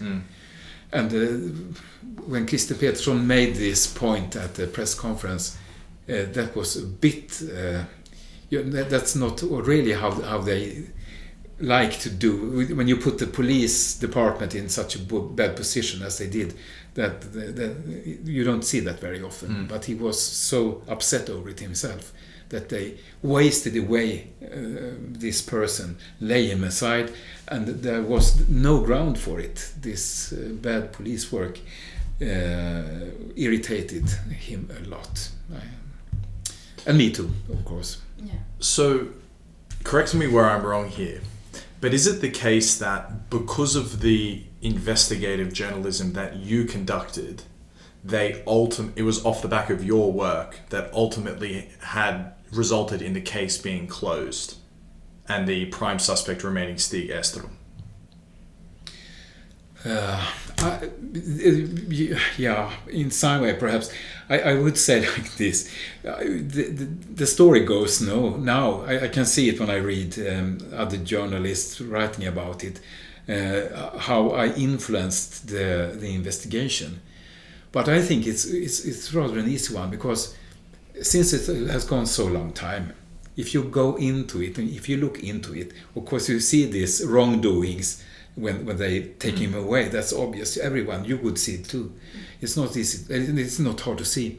But if you go back to this crime and you talk with people, and it's gone so long time, and it's such a limited play frame. You can't do really much. You can't even check out the car when it's gone so long time. If you got the license plate and you want to look it up, it's hard because the archives aren't made that way. People forget, and now they are dead. So what I did when I digged as deep as I could, the police couldn't really do so much more because the most important people are dead. And then you don't get any further. Even if you put 100 more policemen or 100 journalists, you get a very limited outcome of it. It was still you that drew this line, right, and created this story and sort of proved this fact of it. I'm just saying, it's quite a remarkable thing to be involved in what is your country and the world's biggest police investigation, but your country's highest profile assassination ever. What's it feel like to be a part of that? I think I need to have some more perspective on it, because I'm still up in it. I still get tips. I still get we are not totally finished with it. Okay. I think it will take some more time, and this Netflix series which came,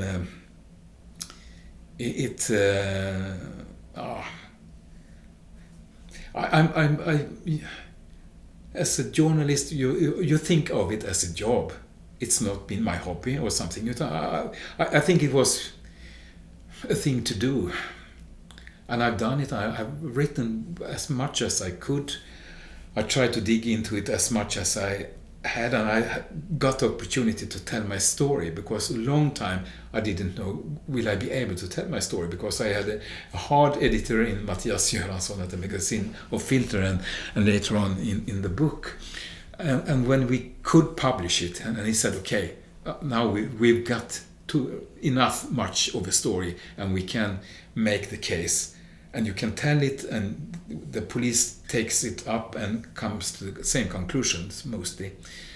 And then you also get the story told in a Netflix series. You can't really expect more. Of course, it irritates me that you couldn't knock it all out and could get it, but it's gone so many years. It's not really possible to do it.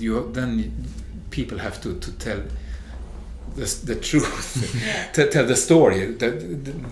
I can perhaps think about a handful of people who knows what really went down this evening. Then they will have to tell it, and they won't do. So you can go a long way, and you can make it plausible and likely that he is the killer, but you can't really close the case. And in a juridical sense, it won't happen. And that's, of course, you will have to live with, and it disturbs me, but I've done what I could, and that's I've told my story. And so then that really leaves just two questions to round out the whole story. And the first is that what is the official status of the investigation?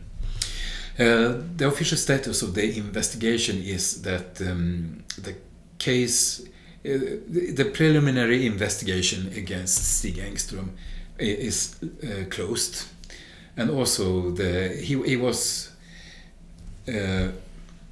suspected for the murder, but not more than that, of course. There wasn't any possibility for them to bring him to court. He's not alive because he passed away. He passed away in June 2000. The year 2000? 2000, yes. Okay. So he passed away, and it's not possible to try him. No. And they didn't either get any DNA marks or could have any technical evidence that could function. So it's it's in many ways a dead case. It's in a juridical sense a dead case. What you need if you want to settle it, to solve it, you need people to talk. There is no other way. And there's no one left to talk, I suppose. There is no one of these key figures are not alive. So it's not much to hope for. And even if it wouldn't be Engström who is the the likely killer, it would be the same. You're in the same situation. It's and it's of course it's. I don't. Sometimes I think we've been a bit of we have not been really realistic. We have had so much hope because this has gone very hard to us. We have hope that in some way there would be a solution. There would be a gun that would match this bullet. There would be someone who could, come in front and tell us the story, and it would be solved. We wanted so much to be solved, but so we don't. We have lost this relevant feeling because everybody knows that a murder of this kind, if you don't solve it within a month, there is a very, very small chance to get it solved. Everybody who was into crime, criminology knows this, but we so much hope for it. So we have lost a bit of this realistic feeling. So yes, that's the case. He is still seen as a suspect for the killer, but. Not more than that. Is the official stance, because it's as squared as you could possibly have it, given what you just said, most of the people that could talk aren't around, the weapon hasn't been found, Stig is dead.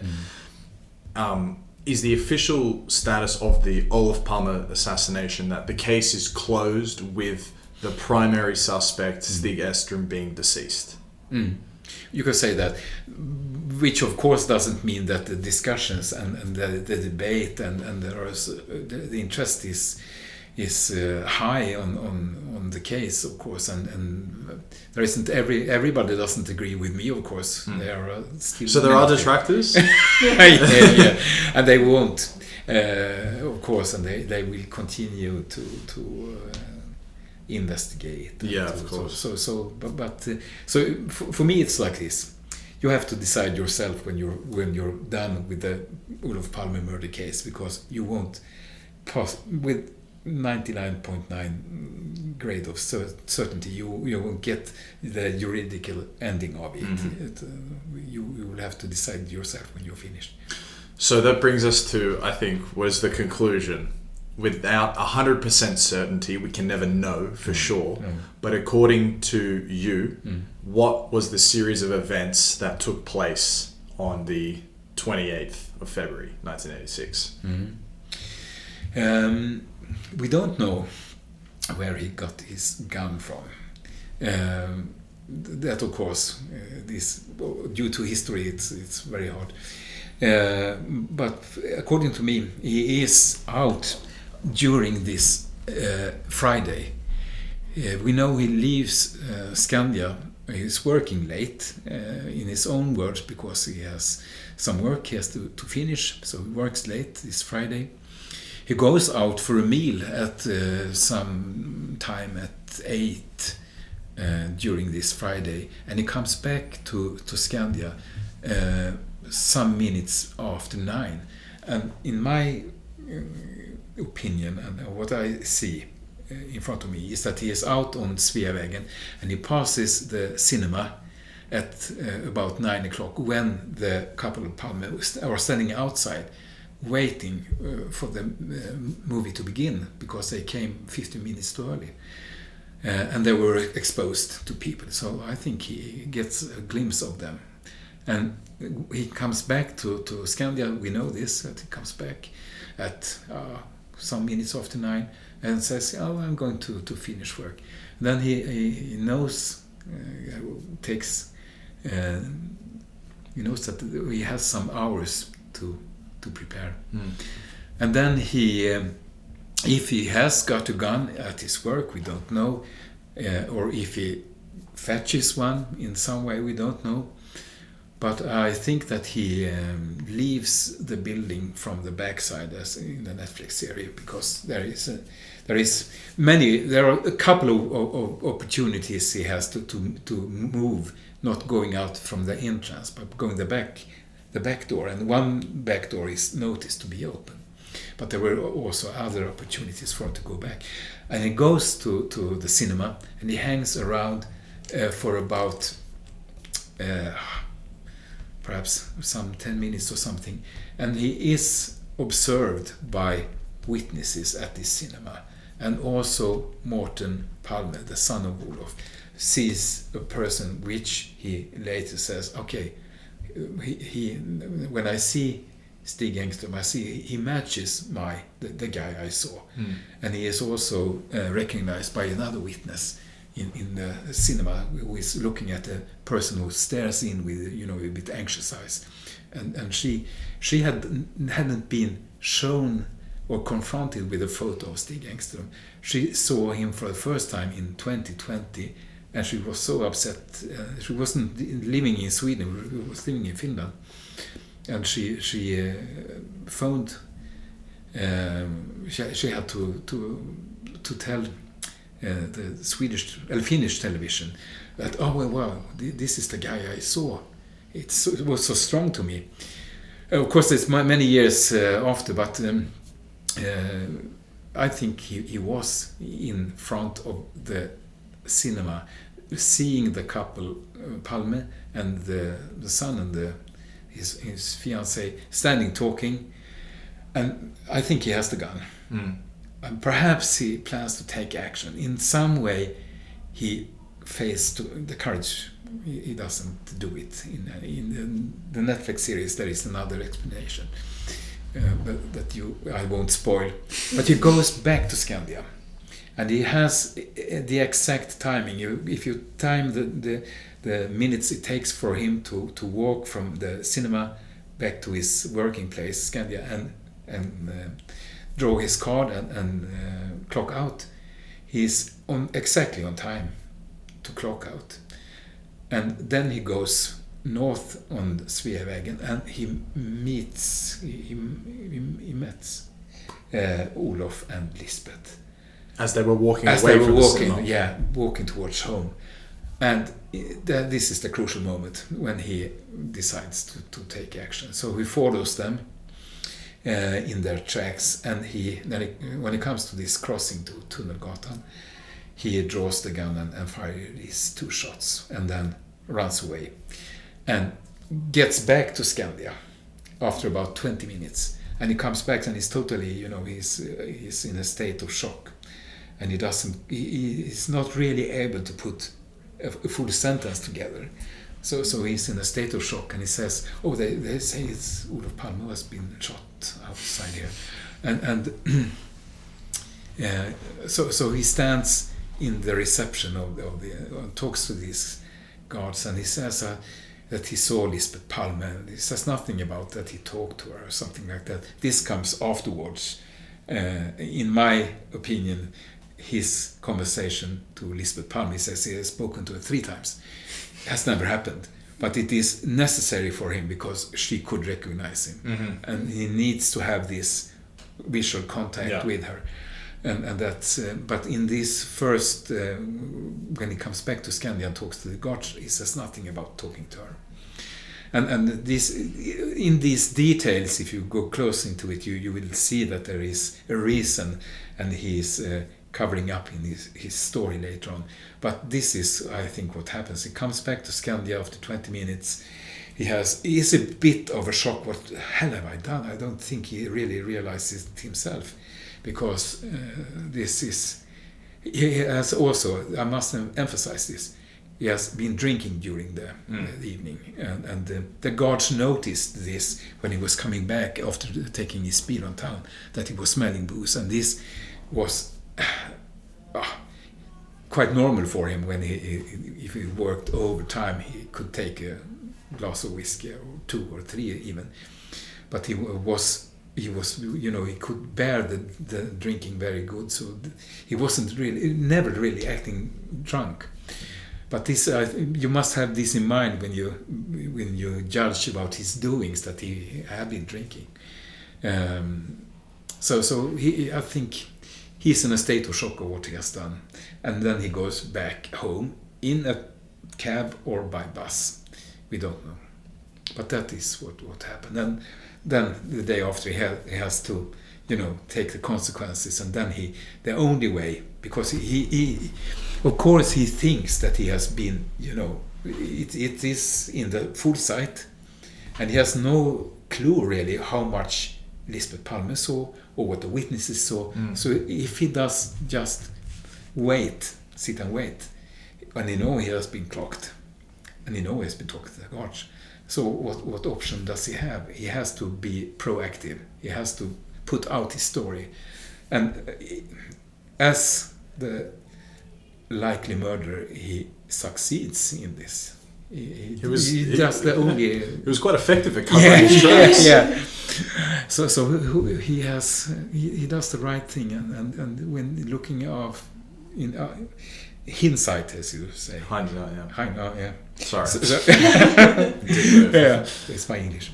But it's not so hard to see how he acts and to see how he composes his story, and how he puts himself very, very close to the murderer. He's about perhaps 10-15 seconds after the murder, and he also composes a story where he acts and moves in the tracks of the murderer. But at that time, it wasn't that easy, of course, to see as it is today, when we have full information and we can get the whole picture. So I just want to return to this one more time, because for me, it's the most fascinating part of the story. In a story that has so many fascinating parts. Prime Minister of a country, the Cold War geopolitical moment, the biggest police investigation in history. They're all things you can grab onto and say, this is a great story because of this. But for me, the most fascinating part of the story was Stig Engström, how this man, what his motives were and what explains him. And I said it earlier, but I'll say it again, sort of this archetypal of the quiet desperation of this just pathetic need to be acknowledged, and so many different things. So I just want to return to that one more time to see if there was anything more. Absolutely. We must put it in this perspective of there isn't so many science around it, but there is especially an American, James W. Clark, who has looked upon political assassins and seen the patterns, and me and Mattias Göransson at this magazine Filter had contacts with him and discussed Engström, and he fits very well into this profile of this long-time failure guy who makes this in a kind of trying to re-establish himself, and he makes it in some kind to the near social relations. And I don't think so many of his friends can perhaps really realize what happened, but it is a crime committed to re-establish himself, to make his life some more sensible, I think, but also breaking him down, because of course perhaps it shortened his life that he didn't really get questioned and convicted and had a trial, because he had to bear this, and the alcohol brought him down, and perhaps it had saved his life if he had been convicted and tried. And it's not, you can't of course be sure that he had been sentenced, because there were many circumstances. Perhaps he had been, we had this trial against one perpetrator, and he was freed in the highest court. So, but bearing it all killed him, I think. I would like to know what the Palme family thinks about this and the theory, if they support it, or. It's a very good question. Yeah, it's a very and very important, because as the story goes on, as I said before, this is not the end of it, and the discussion will go on, and you will see perhaps even other persons being put out in the light and said, look, here we have another plausible killer. I think the most important thing about this is, of course, what the family of Olaf Palme thinks. Lisbeth is not longer with us. She died some years ago, but the boys, 3 sons, are alive, and I met Morten, and when we looked at this, pictures of Stig Engström and this short video clip when he appeared in Swedish television, it shocked him a bit because he had not seen it, and they support the police work which is done with Stig Engström, and they support him being a suspect. Of course, they are fully aware that it's not evidence for just to mark him as the killer, and that they are unhappy for that, but they support it as the most plausible theory, and that was important for me because if they weren't satisfied, if they didn't support it, if they said no, this isn't good enough, this doesn't soothe our minds in any way, we were very disappointed with this. Of course, then you had to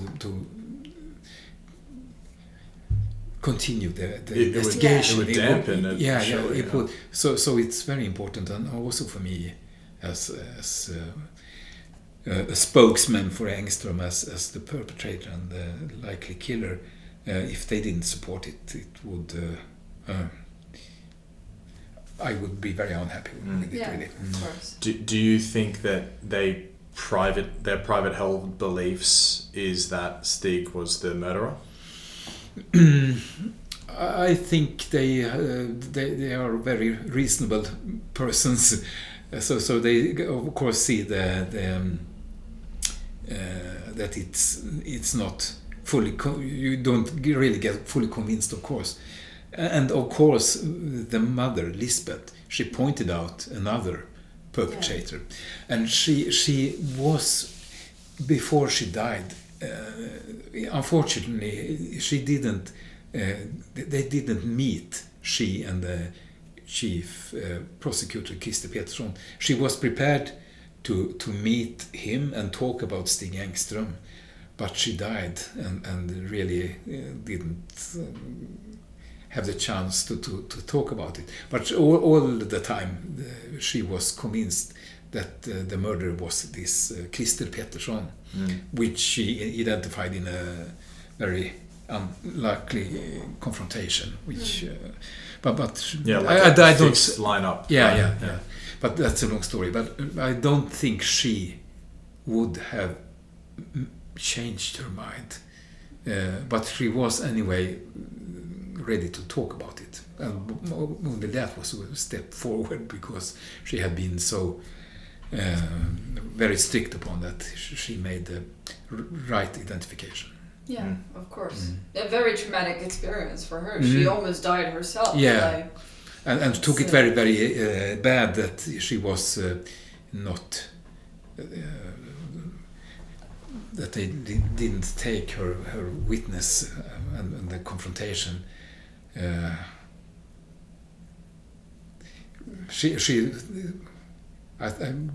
got to her that she wasn't. They didn't take her witness for 100%. Yeah.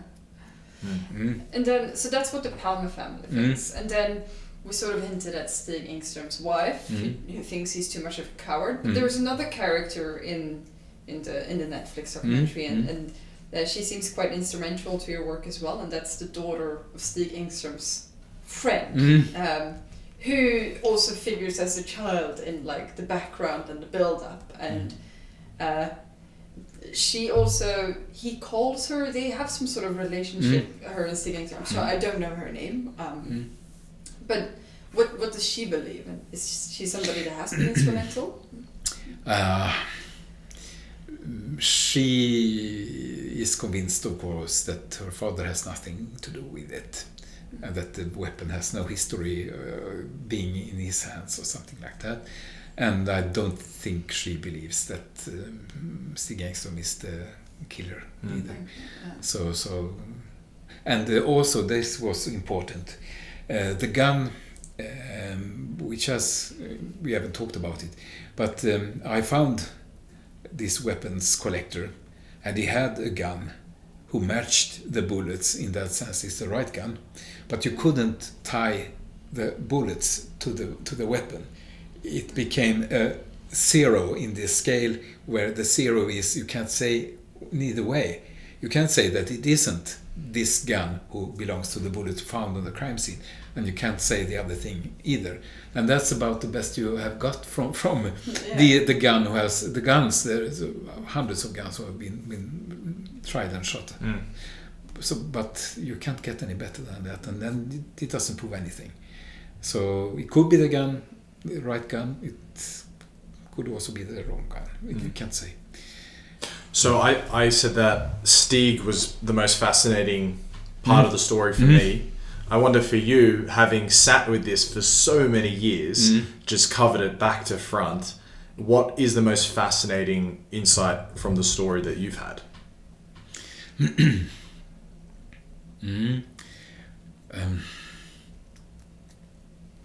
There is, you know, there are really some things puzzling me.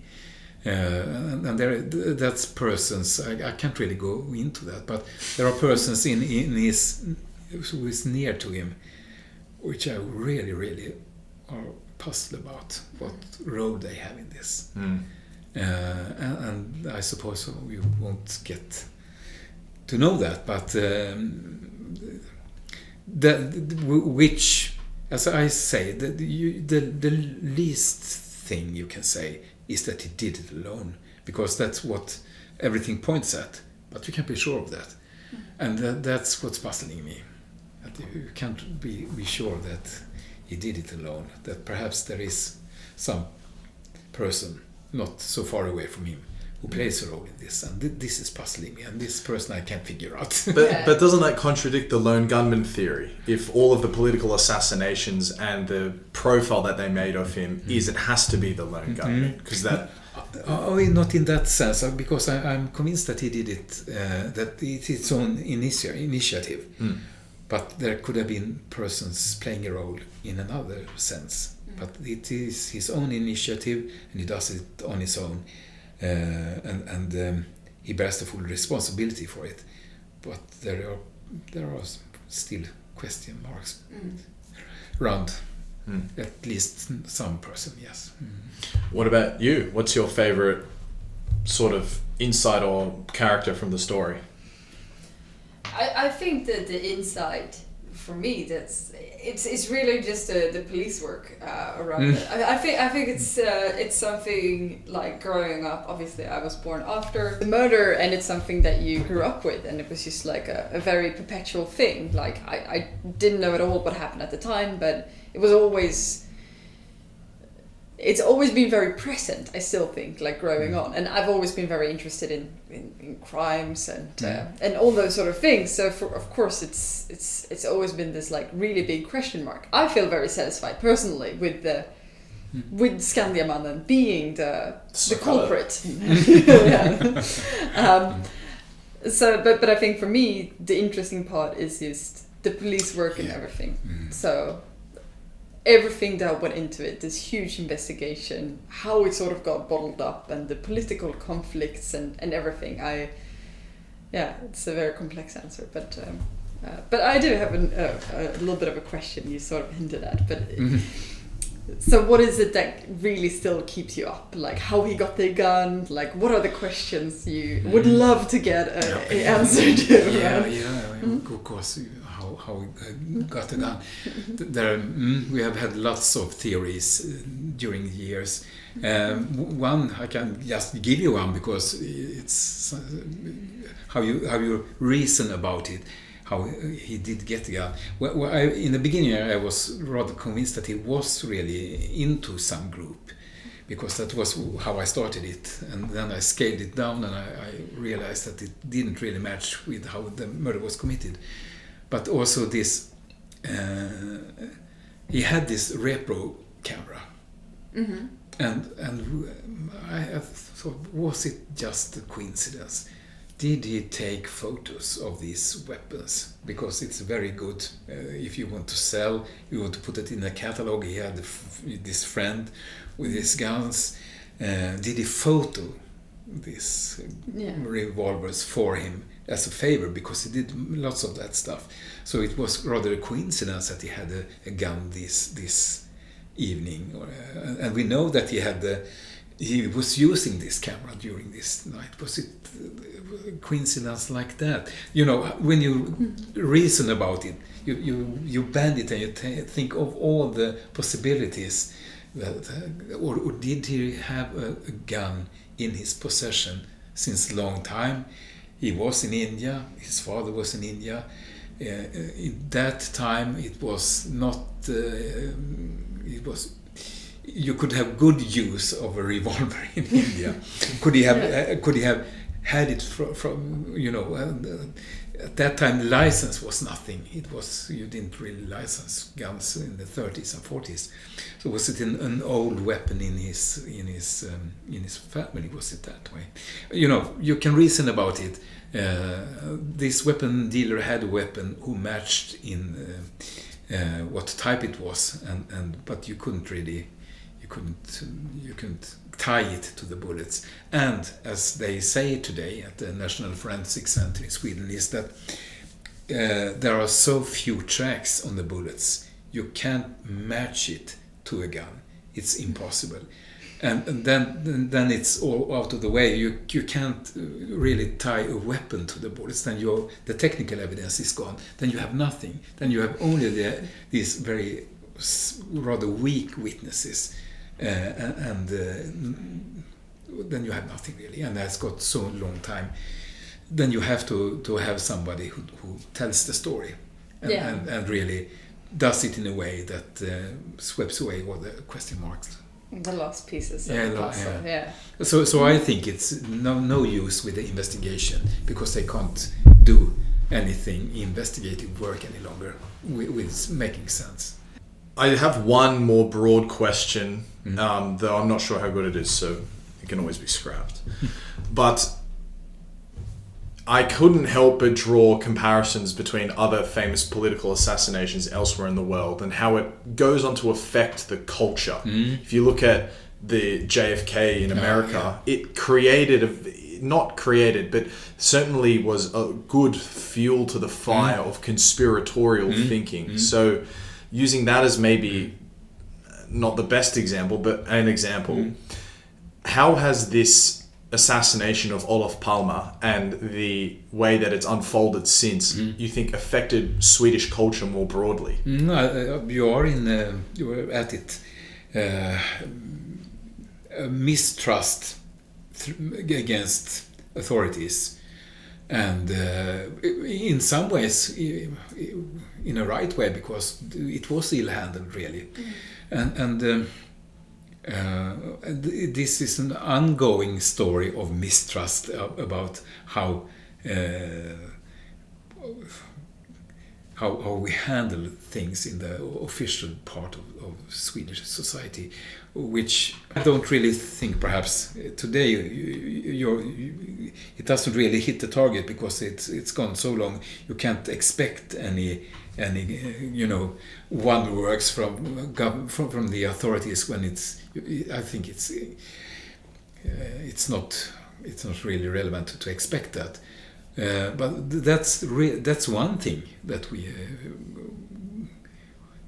what it has led to. What it didn't lead to is a different policy when it was regarding our politicians, because we have had a political murder since, and I've been myself witness to how Swedish politicians have been, really abused in a really dramatic manner. So that really didn't it didn't change. We are still a little bit naive, I think. Now we had some terror deeds in Sweden, and we have been better, and we are better prepared for dramatic events. But I think there is still something troubling us with this. There is still... How do you see it manifest? I see it in the ongoing discussion that we can't let it go. The legislation was altered So for a long time there was you after 25 years you laid the investigation down if it wasn't solved, the murder case. And I don't know if it's so good that it goes on and on and on. The new techniques with DNA and stuff like that made it relevant to not have a time limit for murders and so. But I don't know if it's always the good thing, because there is no end to it, and the people who suffer most is the relatives to the victim, of course. Yeah, They don't get and I my strongest feeling about this is with the family, really, that they don't get it doesn't stop. And perhaps this Netflix series is of course a part of it too. No, but it sums up to this. I think you have to decide for yourself when to put stop to it, because we won't have the authorities to solve it for us. So you have to put an end to it yourself. And for me, it's some kind of an end, even if it still bothers me that we really couldn't do it all the way. No. Speaking of putting an end to things, we've now passed 7:30, and I think we've covered it quite well, although you can probably tell that we could go on. But rather than asking any open questions, is there anything left on the table that you think might complement this podcast? That I will. This will appear in my head tomorrow. Sure thing. Or some couple of hours. There are so much things to talk about, but I think we really took some of the key notes. Yeah. Beautiful. Well, I mean, what a pleasure. Thank you so much. Thank you yourselves. This was a nice way of doing it, I think. Very good that you were. It makes another situation when it's 2, 3. Yeah. So I mean, good thinking. The podcasting medium is just, it's built-in casualness almost, right? Which does make it nicer.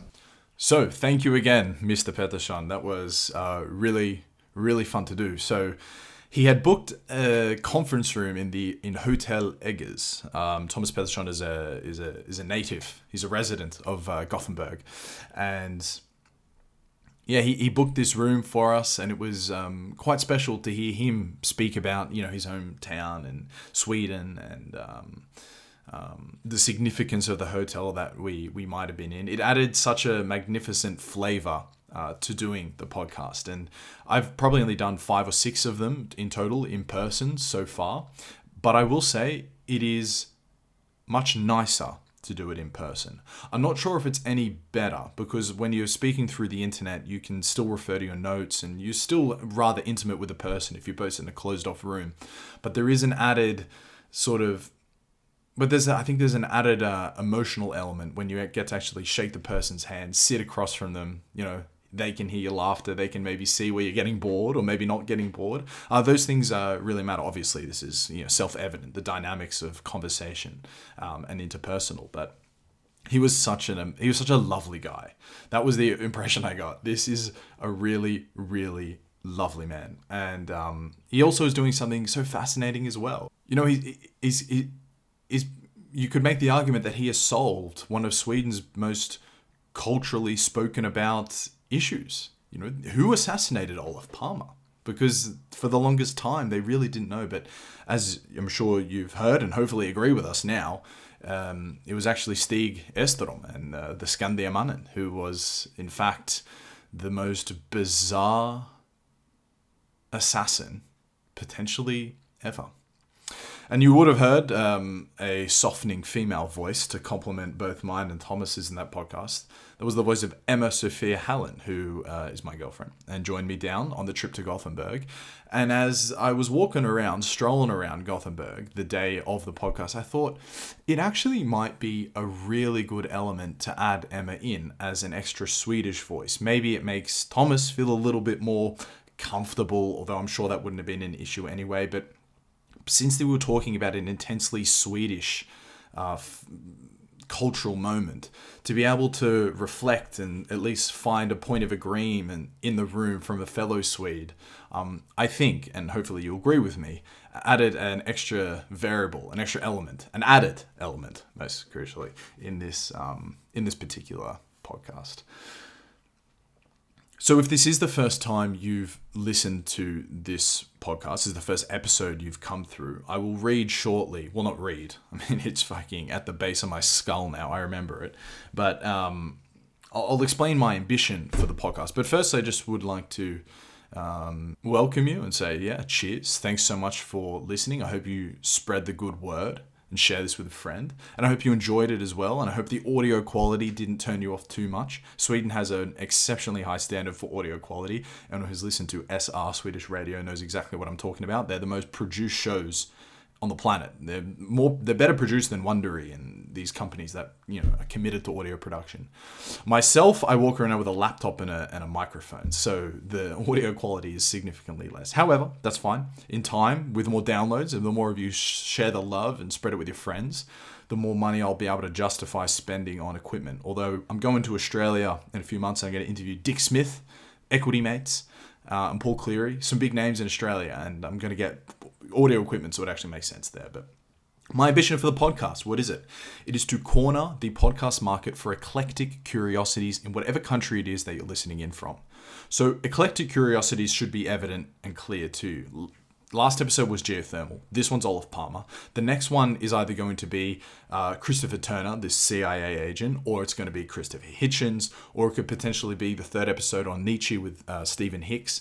But if you go back, there's Brian Bashan, the CEO of the Lighthouse Foundation. There's Ken Pucker, ESG, the semiconductor and the geopolitics of that, and being the most complex machinery ever created with Chris Miller. That's an episode I think top 3 most sort of proud of, really liked it. But nonetheless, you get a sense there that it is a wide range of topics, I would say. And it's just a reflection of my own interests, my own eclectic interests. So hopefully a few of them every now and again resonate with you. But overall, what I ask from you, my dear listener, my generous listener, for having listened still through, if I'm still speaking directly to you, I mean, cheers. But leave a review and tell your friends, in fact, force your friends to leave a review. Next time you're hanging around at a party, dinner party, get everyone's phone out. Just pull up the Curious Worldview podcast first on Spotify, 5 stars.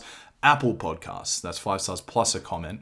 The more of this can happen, the more we can game the algorithm, since they are just so woeful. The podcast algorithms are woeful. They look at one variable, and that's reviews.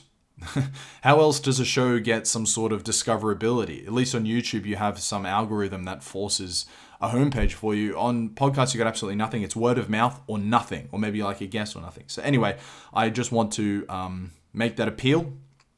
Finally, thank you again for listening. And of course, purchase The Unlikely Murderer, Thomas Pettersson. Thank you so much. Ciao.